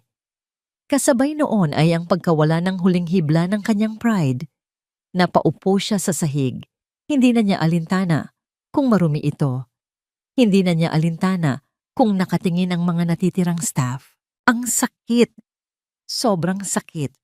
Hindi dahil sa nawalan siya ng pera, kundi dahil sa realization na tama si Sinag. Sinag. Dahan-dahang lumingon si Hangin. Sa kabilang dulo ng ballroom, nakatayo si Sinag. Kalmado. Tahimik. Nakatingin ito sa kanya hindi bilang isang kaaway, kundi bilang isang saksi sa sarili niyang libing. Biglang nag-flashback sa utak ni Hangin ang lahat. Ang mga panahong umuuwi siyang pagod at sasalubungin siya ni Sinag ng mainit na tubig at masahe. Ang mga panahong nagsusungit siya dahil sa stress pero tahimik lang na nagtitimpla ng kape si Sinag. Ang mga panahong tinatawag ng nanay niya si Sinag na walang silbi pero si Sinag ay ngumingiti lang at patuloy na nagsisilbi. Ako ang nagpapakain sa inyo. Ang mga salita ni Sinag kanina sa opisina ay parang sirang plaka sa utak niya. Si Sinag ang nagbayad ng sahod ng mga empleyado niya. Si Sinag ang nagbayad sa mga suppliers. Si Sinag ang sumalo sa kanya noong mga panahong akala niya ay magaling siya. Siya ang palamunin, hindi si Sinag. At anong ginawa niya? Ipinagpalit niya ang babaeng sumalo sa kanya sa ere para sa babaeng nagtulak sa kanya sa bangin. Hangin! Narinig niya ang hagulgol ng kanyang ina. Nakaupo si Doña Biyaya sa isang silya, hawak ang dibdib, hinihingal. Wala na ang yabang, wala na ang tikas. Isa na lang itong matandang babae na nalugi at napahiya. Anak, wala na. Wala na tayong mukhang ihaharap. Iyak ni Doña Biyaya. Tumayo si Hangin. Mabigat ang kanyang katawan. Parang pasan niya ang mundo. Pero kailangan niyang gawin ang isang bagay. Naglakad siya palapit kay Sinag. Ang mga bodyguard ni Sinag ay akmang haharang. Handang itulak si Hangin pabalik. Pero itinaas ni Sinag ang kanyang kamay ng bahagya. Isang senyas. Hayaan niyo siya. Huminto si Hangin 1 metro ang layo kay Sinag. Napakalapit. Pero pakiramdam niya ay nasa kabilang pampang siya ng isang malawak na karagatan. Amoy niya ang pamilyar na pabango ni Sinag, pero hindi na ito amoy ng tahanan. Amoy na ito ng kapangyarihan. Garalgal na tawag ni Hangin. Gusto niyang lumuhod, gusto niyang magmakaawa. Pero ang natitirang hibla ng kanyang pagkalalaki ay pumipigil sa kanya. Hindi ko alam. Maniwala ka. Hindi ko alam na niloloko lang kami ni Marikit. Tinitigan siya ni Sinag. Ang mga mata nito ay walang kislap ng galit. Mas masakit pa nga ito kaysa sa galit dahil blanko ito. Para bang tumitingin si Sinag sa isang pader. Alam ko, Hangin. Kalmadong sagot ni Sinag. Hindi mo alam na niloloko ka niya. Kasi nabulag ka. Nabulag ka sa kinang ng peke kaya itinapon mo ang totoo. Napalunok si Hangin. Patawarin mo ako. Patawarin mo si Mama. Nagkamali kami. Sobrang laki ng pagkakamali namin. Humakbang siya ng kaunti palapit. Umaasang makikita niya ang dating Sinag na malambot ang puso. Ang Sinag na laging nagpapatawad. Pwede pa naman nating ayusin to, di ba? Desperadong bulong ni Hangin. Asawa mo pa rin ako, Sinag. Tayo pa rin. Ikaw ang may-ari ng kumpanya. Fine. Tanggap ko na. Magtulungan tayo. Ako ang CEO. Ikaw ang chairman. Ibangon natin ang Mondragon Builders para sa atin. Sa sandaling iyon, nakita ni Hangin ang isang bahagyang paggalaw sa kilay ni Sinag. Isang reaksyon. Tumawa si Sinag. Pero hindi ito tawa ng tuwa. Tawa ito ng hindi makapaniwala. Para sa atin, ulit ni Sinag. Umiling siya. Hangin, nakikinig ka ba sa sarili mo? Matapos niyo akong palayasin na parang aso? Matapos niyo akong ipahiya? Ngayon, gusto mong gamitin ang tayo para isalba ang sarili mo. Ha? Hindi sa ganon. Wala nang tayon, Hangin? Putol ni Sinag. Ang boses niya ay matalim. Humihiwa. Ang tayo ay namatay noong gabing pinili mong pirmahan ang annulment papers kapalit ng pera ni Marikit. Nag-iwas ng tingin si Hangin. Hiyang-hiya siya. At tungkol sa sinabi mong pagtulong, naglakad si Sinag at nilampasan siya. Pumunta ito sa gitna ng ballroom at tumingala sa napakalaking crystal chandelier. Sulitin niyo na ang ganda ng ilaw na yan ngayong gabi.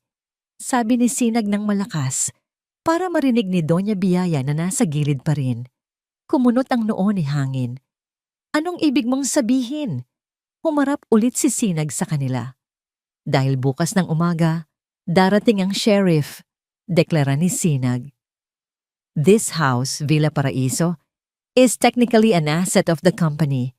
At dahil ako na ang may-ari ng kumpanya at dahil defaulted na kayo sa lahat ng loans nyo, kukunin ko na ang bahay na ito. Nanlaki ang mga mata ni Hangin. Hindi pwede. Bahay namin to. Dito ako lumaki. Dito tumanda si Mama. Correction. Mabilis na sagot ni Sinag. Bahay ko to. Matagal na. Ang titulo ng lupang ito ay nakapangalan sa Valderrama Estate bago pa man itinayo ang bahay na to. Pinahiram lang namin sa inyo dahil asawa kita. Lumapit si Sinag sa kanya. Ang muka ay halos magdikit na sa mukha niya. Pero ngayon, stranger ka na lang. At hindi ako nagpapatira ng stranger sa bahay ko. Saan kami pupunta? Tanong ni Hangin. Ang boses ay halos pabulong na dahil sa takot. Wala kaming pera, Sinag. Wala kaming matutuluyan. Papatayin mo ba kami sa gutom? Tinitigan siya ni Sinag sa huling pagkakataon. Sa mga mata nito, hinahanap ni Hangin ang kahit katiting na awa. Wala. Hindi ko problema yon, Hangin. Malamig na sagot ni Sinag. Malaki ka na. Ikaw ang lalaki, di ba? Ikaw ang CEO? Figure it out. Tumalikod si Sinag at naglakad palabas ng ballroom. Ang mga takong ng sapatos niya ay umaalingaw-ngaw sa sahig. Click, clack, click, clack. Tunog ng isang reynang nag-iwan ng hatol na kamatayan. Sinag, huwag. Sigaw ni Doña Biyaya, humahagulgol. Pero hindi na lumingon si Sinag. Tuloy-tuloy itong lumabas ng pinto, kasunod ang kanyang mga bodyguard. Naiwan si Hangin sa gitna ng malawak at magarang ballroom. Napapaligiran siya ng mga mamahaling bulaklak, ng mga gintong palamuti, at ng marangyang chandelier.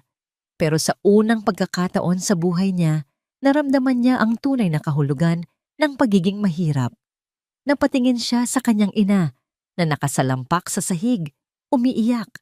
Napatingin siya sa sarili niyang mga kamay na nanginginig.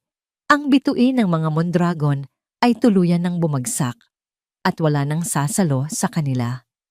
Dumilim ang paningin ni Hangin kasabay ng pagpatay ng mga ilaw sa ballroom.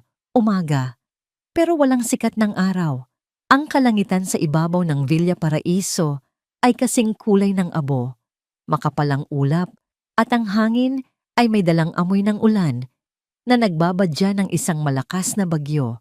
Sa loob ng isang itim na SUV na nakaparada sa tapat ng gate, nakaupo si Sinag. Nakatingin siya sa relo niya. 8 solid AM. Ma'am Sinag, tawag ng kanyang abogado na si Attorney Ramos mula sa front seat. Nandito na ang sheriff at ang hauling team. Hinihintay na lang po nila ang signal niyo. Huminga ng malalim si Sinag. Tiningnan niya ang malaking bahay na nasa harap niya. Ang Villa Paraiso.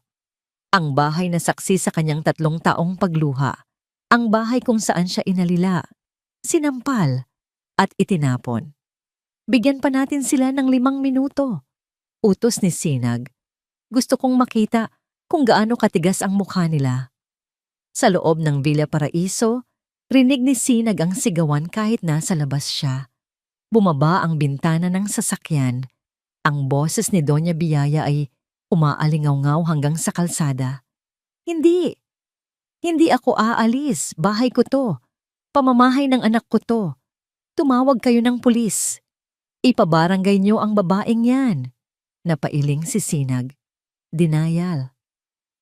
Ang unang yugto ng pagdadalamhati ng mga taong sanay sa pribilehiyo.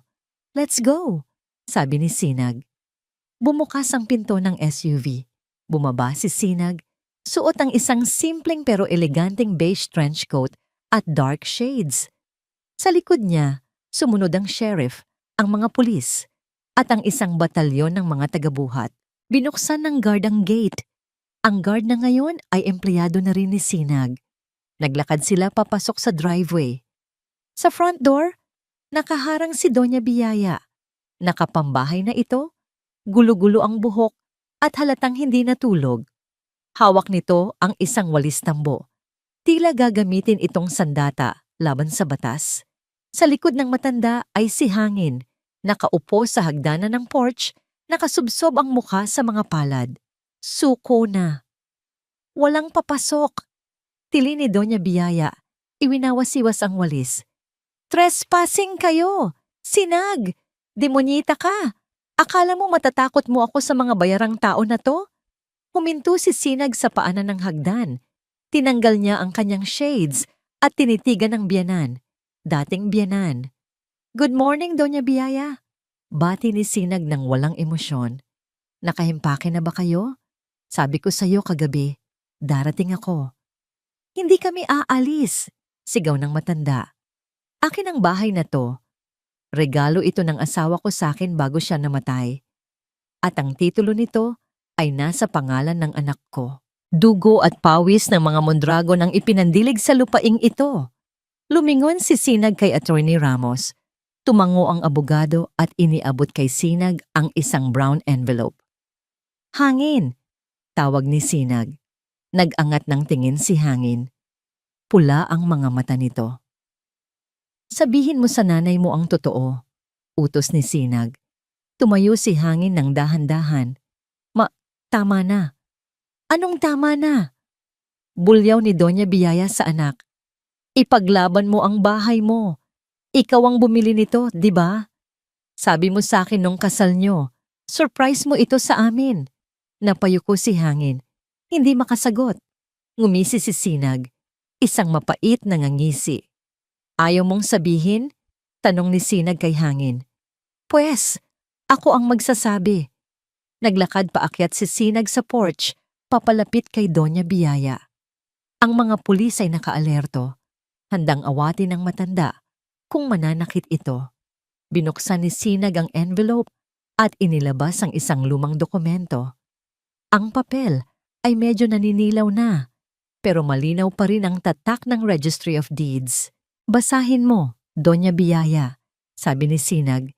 Idinuduldol ang papel sa mukha ng matanda. Tingnan mo kung kaninong pangalan ang nakasulat sa Transfer Certificate of Title. Hinablot ni Doña Biyaya ang papel. Nanginginig ang mga kamay niyang binasa ito. Owner. Basa ni Doña Biyaya, naniningkit ang mga mata. Sinag Valderrama. Natigilan ang matanda. Tumingin siya kay Hangin, tapos kay Sinag, tapos sa papel ulit. Peke to. Sigaw niya, pero mahina na ang boses, puno ng pagdududa. Imposible, sabi ni Hangin. Sabi niya binili niya to. Nagsinungaling siya sa'yo, ma. Sagot ni Sinag. Tumingin si Sinag kay Hangin. Naalala mo pa ba, Hangin? 3 years ago, bago ang kasal natin. Flashback. Nasa isang maliit na apartment sila noon. Umiiyak si Hangin. Sinag, hindi ko kaya, sabi ni Hangin. Bagsak ang negosyo ni Daddy. Wala akong maipagmamalaki sa'yo. Wala akong maibibigay na bahay. Nakakahiya. Ang pamilya Mondragon, titira sa apartment? Hinawakan ni Sinag ang kamay ni Hangin. Huwag kang mag-alala, love. Malambing na sabi ni Sinag. May regalo sila papa sa akin. Isang bahay sa South. Doon tayo titira. Bahay niyo? Tanong ni Hangin, nasugatan ng pride.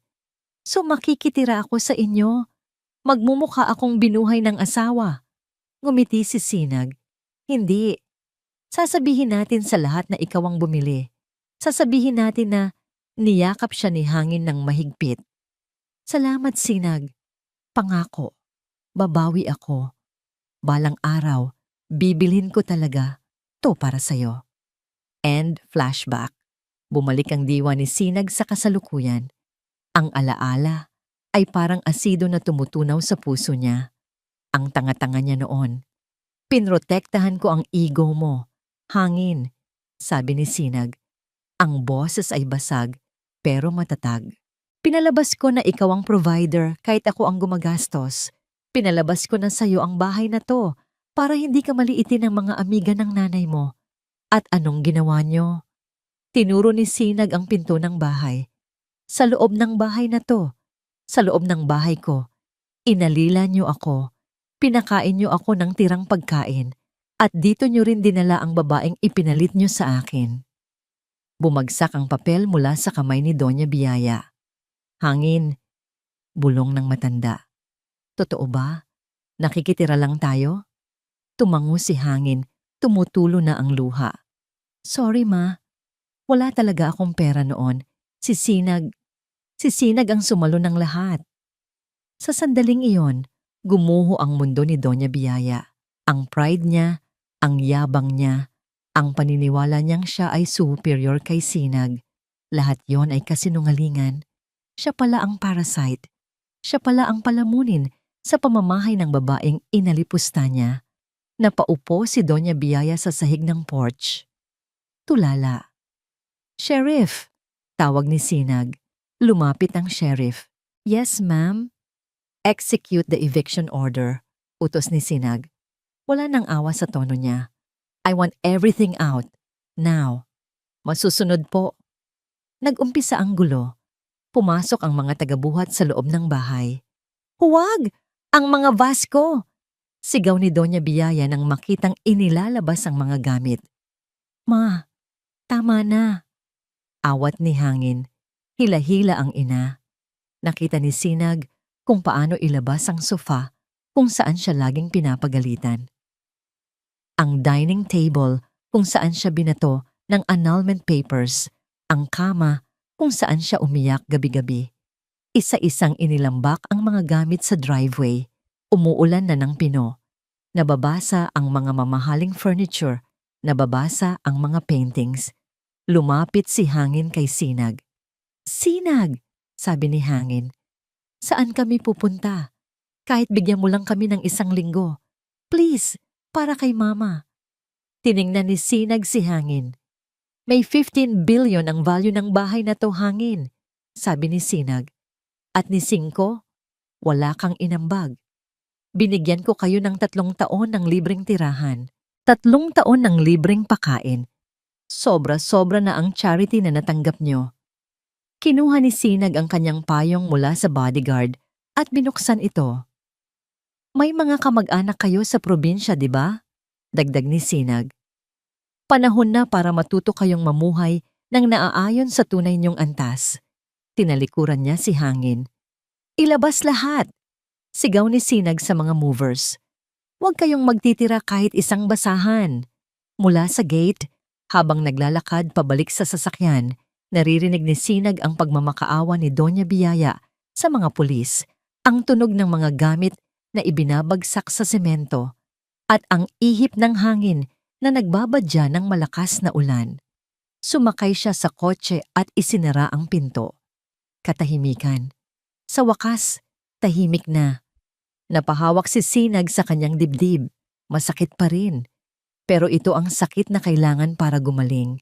Ito ang sakit ng pagtanggal ng tinik. Saan na tayo, ma'am? Tanong ng driver. Tumingin si Sinag sa rearview mirror. Nakita niya ang Villa Paraiso na unti-unting lumiliit habang papalayo sila. Nakita niya ang mag-inang Mondragon na nakatayo sa ulan, basang-basa, sa gitna ng mga nagkalat nilang gamit. Sa dagat, sagot ni Sinag. Gusto kong makita ang dagat. Huminto ang ulan sa puso niya, kahit na bumubuhos ito sa labas. Nakuha na niya ang hustisya. Pero ang tanong, masaya ba siya? Bumagsak ang ulan. Hindi ito ambon lang gaya noong gabing pinalayas nila si Sinag. Ito ay bagyo. Malalaki at mabibigat na patak ng tubig ang humahampas sa semento, sa mga mamahaling sofa na nakatambak sa driveway at sa mga mukha ng mag-inang Mondragon na ngayon ay walang masisilungan. Nakatayo si Hangin sa gilid ng kalsada, basang-basa. Ang suot niyang tuxedo pants ay puno na ng putik. Ang kanyang puting polo ay dumikit na sa kanyang balat, transparent dahil sa ulan, na nagpapakita ng kanyang panginginig, hindi lang sa lamig, kundi sa takot.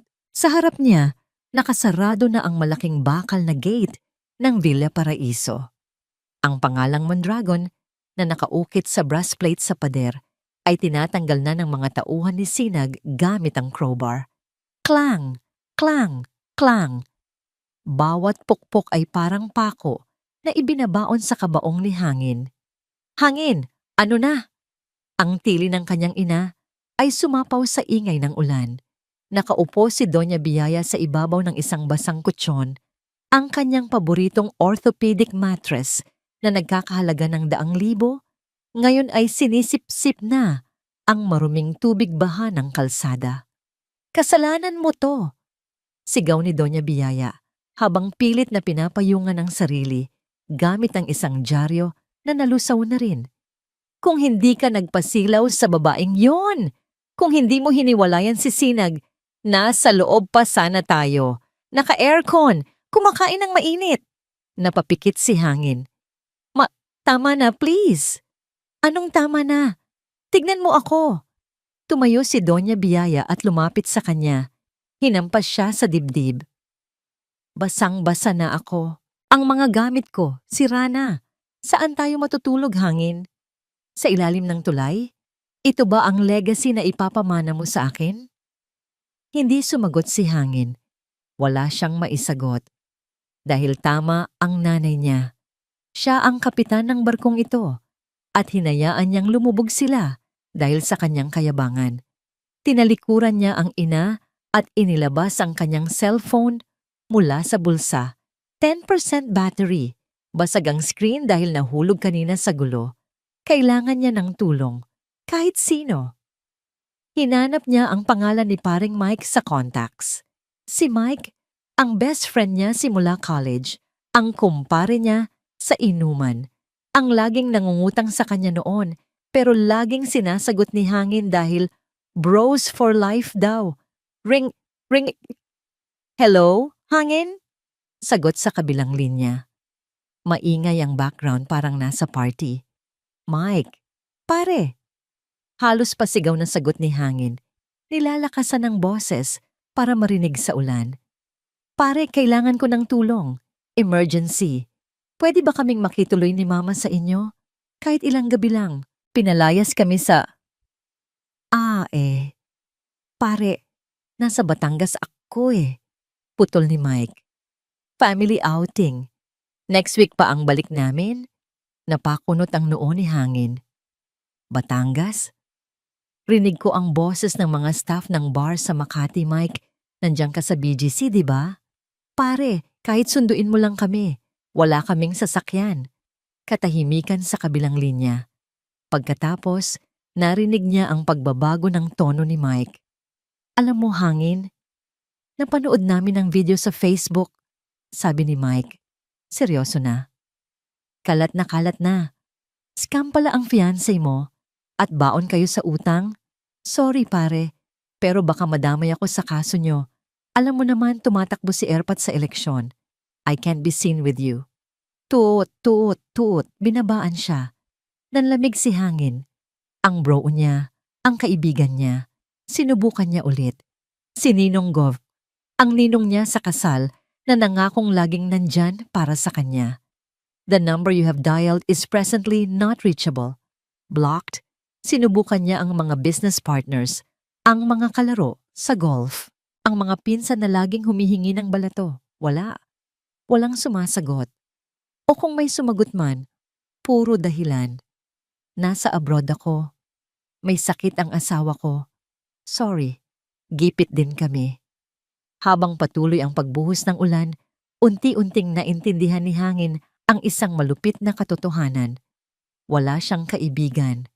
Mayroon lang siyang mga taong nakapaligid sa kanya dahil sa apelyidong Mondragon at sa perang akala nila ay meron siya. Ngayong wala na ang mga yon, isa na lang siyang sakit ng ulo na kailangang iwasan. "Wala no?"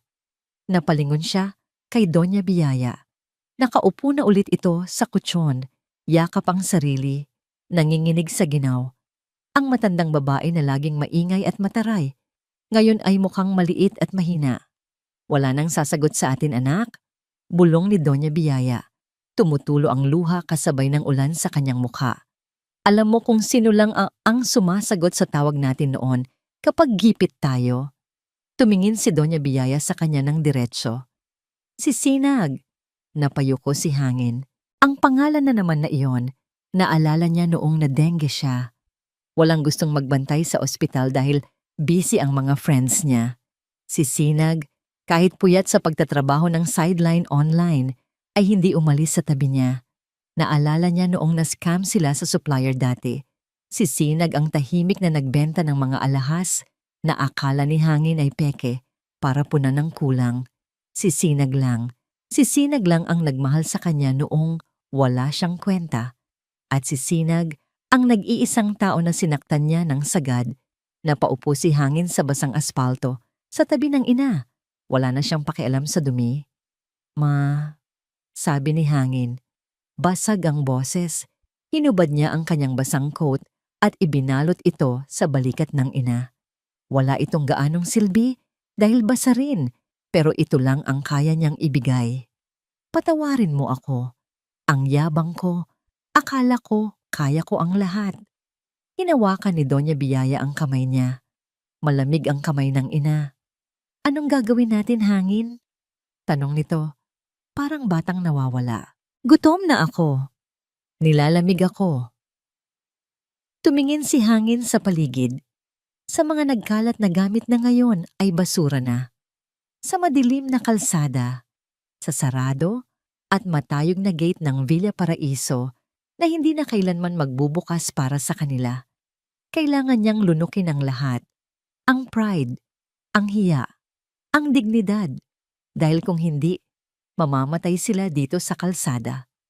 Tumayo si Hangin. Pinunasan niya ang tubig sa kanyang mukha, pero patuloy pa rin ang agos ng luha mula sa kanyang mga mata. May pupuntahan tayo, desididong sabi ni Hangin. Saan? Kina Mike? Tanong ni Doña Biyaya. Hindi, iling ni Hangin. Sa taong tanging makakatulong sa atin, sa taong may hawak ng buhay natin ngayon. Kay Sinag. Nanlaki ang mata ni Doña Biyaya. Hangin, papatayin niya tayo sa hiya.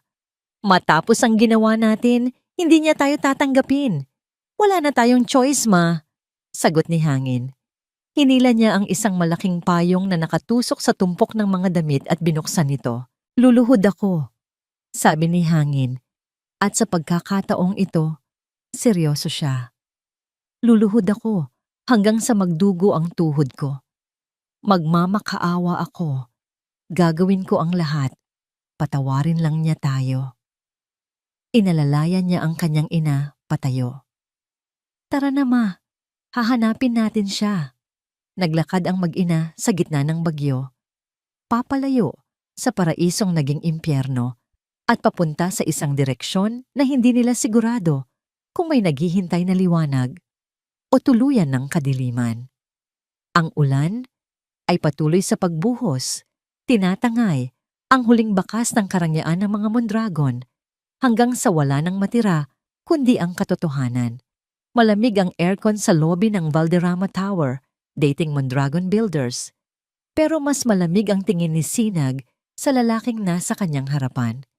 Isang oras na ang nakalipas simula nang makatanggap siya ng tawag mula sa head security. May isang pulubi raw na nagpupumilit pumasok. Sinisigaw ang pangalan niya. Basang-basa, puno ng putik, at mukhang nawawala sa sarili. Bumaba si Sinag. Hindi dahil gusto niyang makita ito, kundi para tapusin na ang lahat.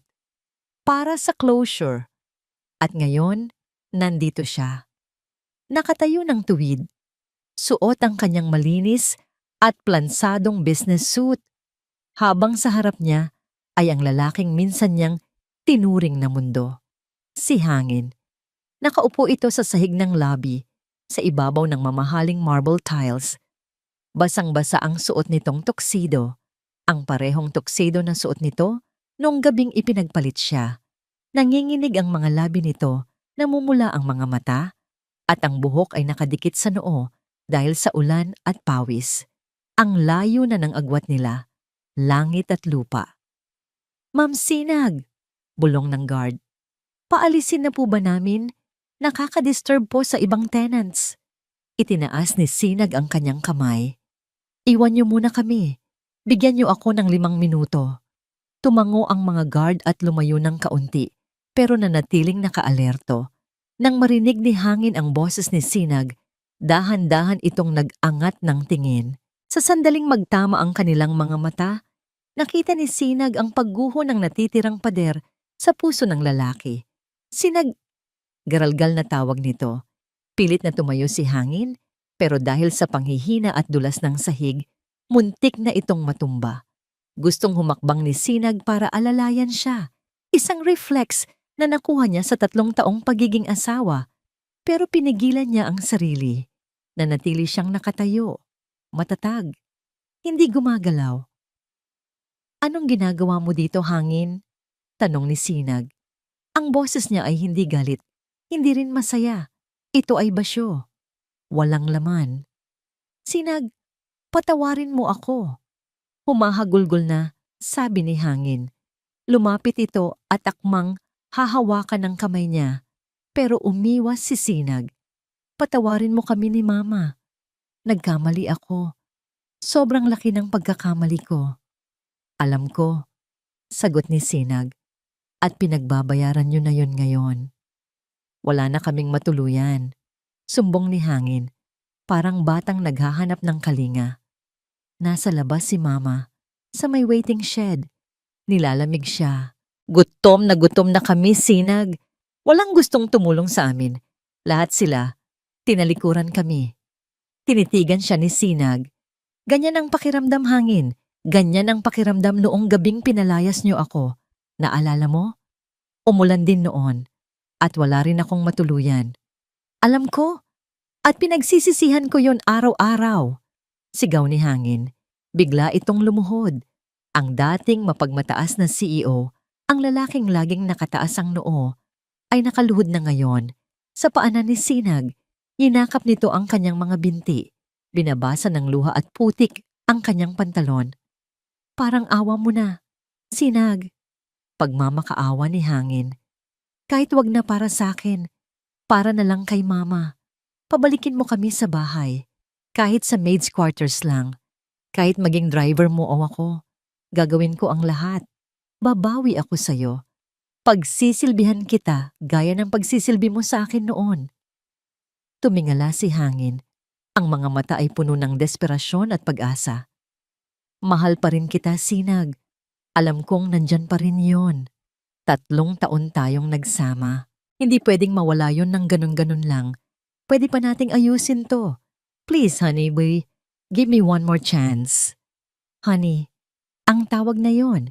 Dati, kapag naririnig ni Sinag yon, lumulokso ang puso niya. Pero ngayon, parang kuko na kumakamot sa blackboard. Masakit sa tenga. Huminga ng malalim si Sinag. Naramdaman niya ang bigat sa dibdib niya. Hindi dahil mahal pa niya si Hangin, kundi dahil sa awa. Awa sa isang taong sirang-sira na. Dahan-dahang inalis ni Sinag ang mga kamay ni Hangin sa binti niya. Umatis siya ng isang hakbang. "Tumayo ka dyan, Hangin." Utos ni Sinag.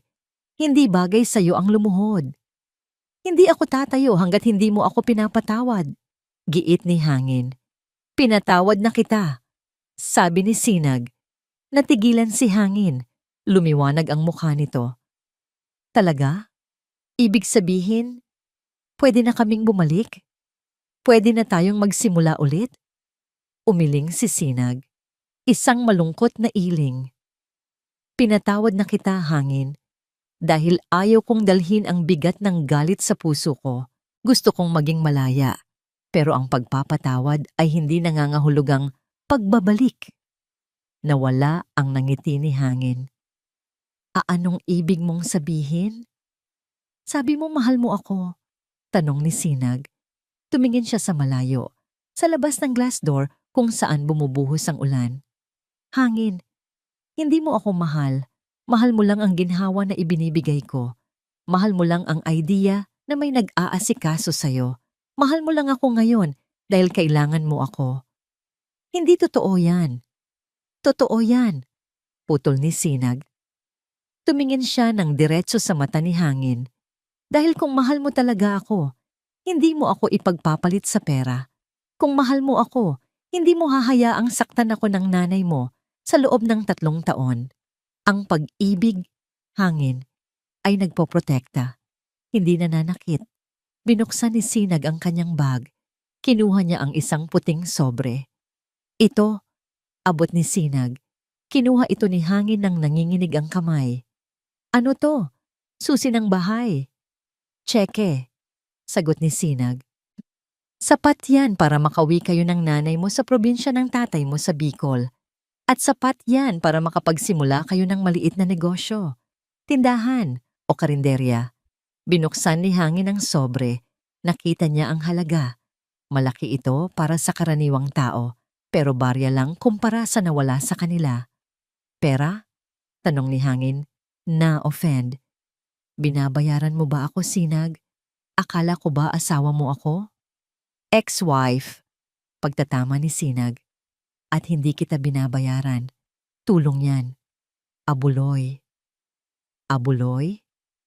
Oo. Ngumiti si Sinag ng mapait. Abuloy para sa pagkamatay ng pagmamahal ko sa'yo. Nanlaki ang mga mata ni Hangin. Parang sinampal siya ng katotohanan. Wala na, Hangin. Malumanay na paliwanag ni Sinag.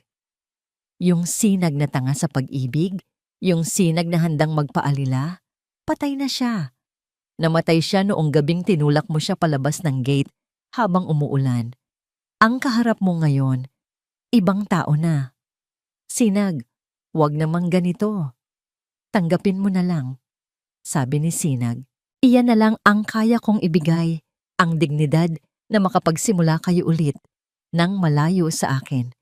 Tumalikod na si Sinag. Narinig niya ang paghikbi ni Hangin.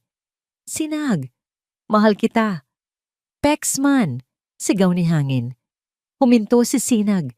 Hindi siya lumingon. Hinawakan niya ang kanyang dibdib. Wala na ang sakit. Wala na ang kirot. Payapa na. Goodbye, Hangin. Bulong ni Sinag sa Hangin. Sana matutunan mong mahalin ang sarili mo bago ka magmahal ng iba. Naglakad siya papunta sa elevator. Pinindot niya ang button. Bumukas ang pinto at pumasok siya.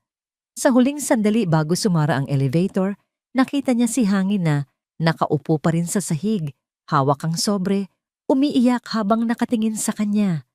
Parang isang batang iniwan ng nanay. Sumara ang pinto. Ting! Nawala na si Hangin sa paningin niya. Sumandal si Sinag sa dingding ng elevator at huminga ng malalim. Sa wakas, nakahinga na rin siya ng maluwag. Tapos na. Ang kadena sa kanyang paa ay natanggal na.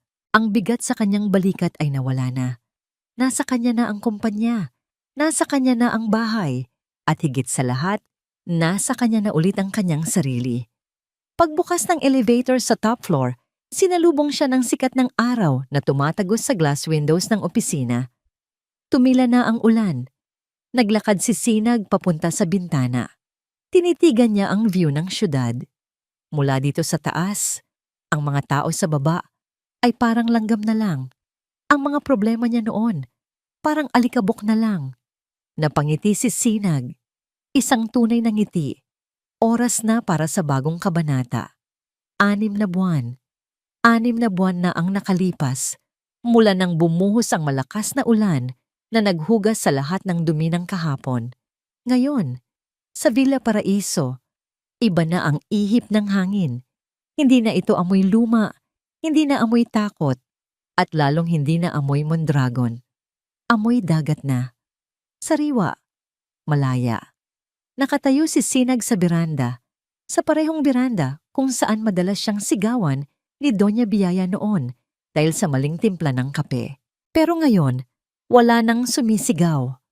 Ang tanging naririnig niya ay ang tawanan ng mga bata sa garden at ang mahinang hampas ng alon sa di kalayuan.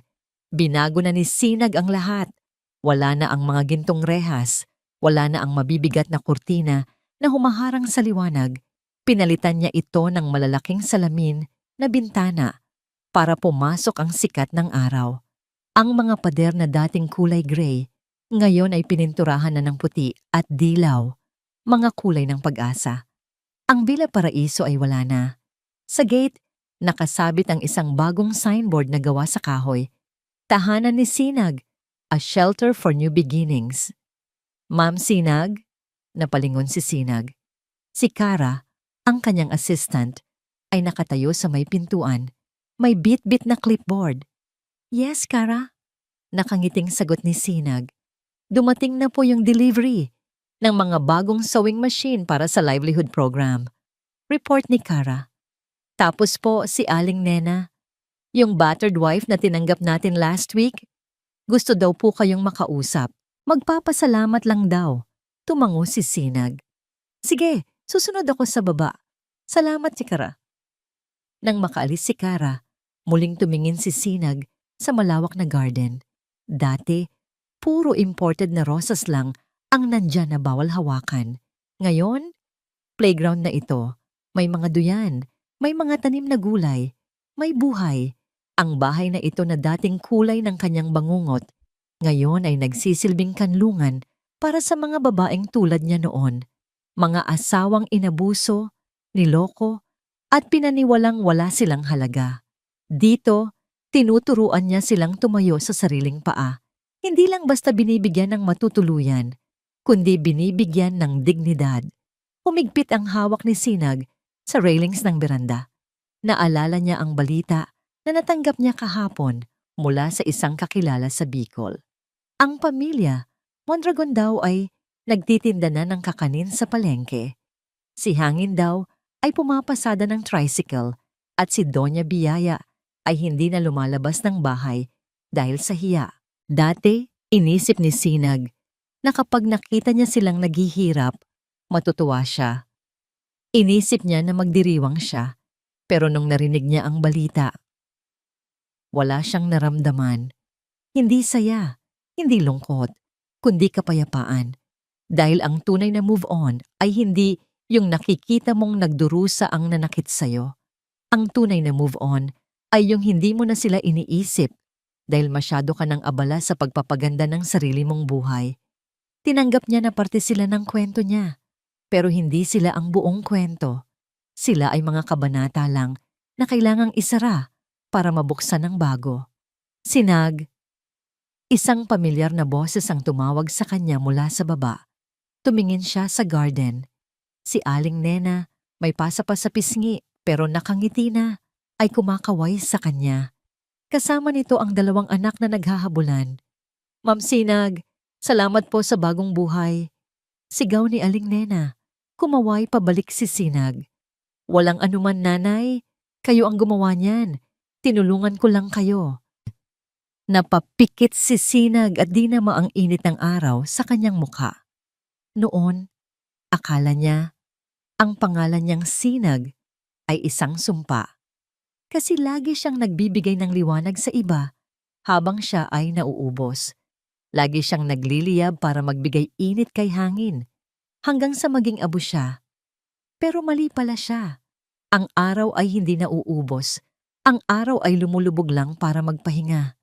Pero sisikat at sisikat itong muli kinabukasan. Mas matapang, mas maliwanag. Natutunan niyang ang pagmamahal ay hindi dapat nakakaubos. Ang tamang pagmamahal ay nagpapayabong.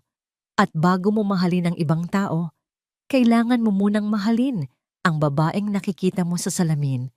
Inayos ni Sinag ang kanyang buhok na nililipad ng hangin. Wala na si Hangin sa buhay niya. Pero ang hangin ng dagat, ito ang hangin na gusto niya. Sariwa, hindi nakakasakal. Tumingin siya sa orasan. Oras na para sa ribbon cutting ng bagong livelihood center. Naglakad siya pabalik sa loob ng kwarto. Huminto siya sandali sa harap ng full-length mirror. Tinitigan niya ang kanyang sarili. Ang mga mata na dati ay laging mugto, ngayon ay nagniningning na. Ikaw si Sinag Valderrama. Bulong niya sa sarili, at hindi mo kailangan ng kahit sino para kuminang. Ngumiti siya, isang totoo at wagas ng ngiti. Lumabas siya ng kwarto, bumaba ng hagdan, at sinalubong ang kanyang bagong pamilya, ang mga babaeng handang bumangon at harapin ang bagong umaga. Ang gabi ay tapos na. Ito na ang kanyang bagong Sinag. At dito tuluyang nagwawakas ang kwento ng pagbangon, pagpapalaya, at panibagong simula sa buhay ni Sinag at Hangin. Isang taos-pusong pasasalamat ang nais kong ipaabot sa inyo, aming mga minamahal na tagapakinig dahil sa hindi ninyo pagbitaw mula sa unang kabanata hanggang sa huling sandali. Habang isinusulat ko ang bawat linya ng kwentong ito, ramdam ko ang bigat ng bawat luha ni Sinag, pero mas naramdaman ko ang init ng kanyang tagumpay noong natutunan niyang mahalin muli ang kanyang sarili. Nais kong maging paalala ang kwentong ito na sa kabila ng sakit at pagtataksil, laging may kakayahan ang puso na maghilom at magsimulang muli. Ang tunay na pag-ibig ay hindi dapat nakakaubos at ang pinakamataas na uri ng pagpapatawad ay ang pagpapalaya sa sarili mula sa mga bagay na hindi na nakabubuti sa atin. Sana ay may naiwan kaming aral at pag-asa sa inyong mga puso. Gusto kong marinig ang inyong mga saloobin, kaya huwag kayong mahiyang ibahagi ang inyong nararamdaman sa ating comment section dahil kayo ang inspirasyon ko sa bawat kwentong aking binubuo. Hanggang sa muli nating pagkikita sa susunod na kwento, manatili kayong matatag at laging piliin ang maging mabuti.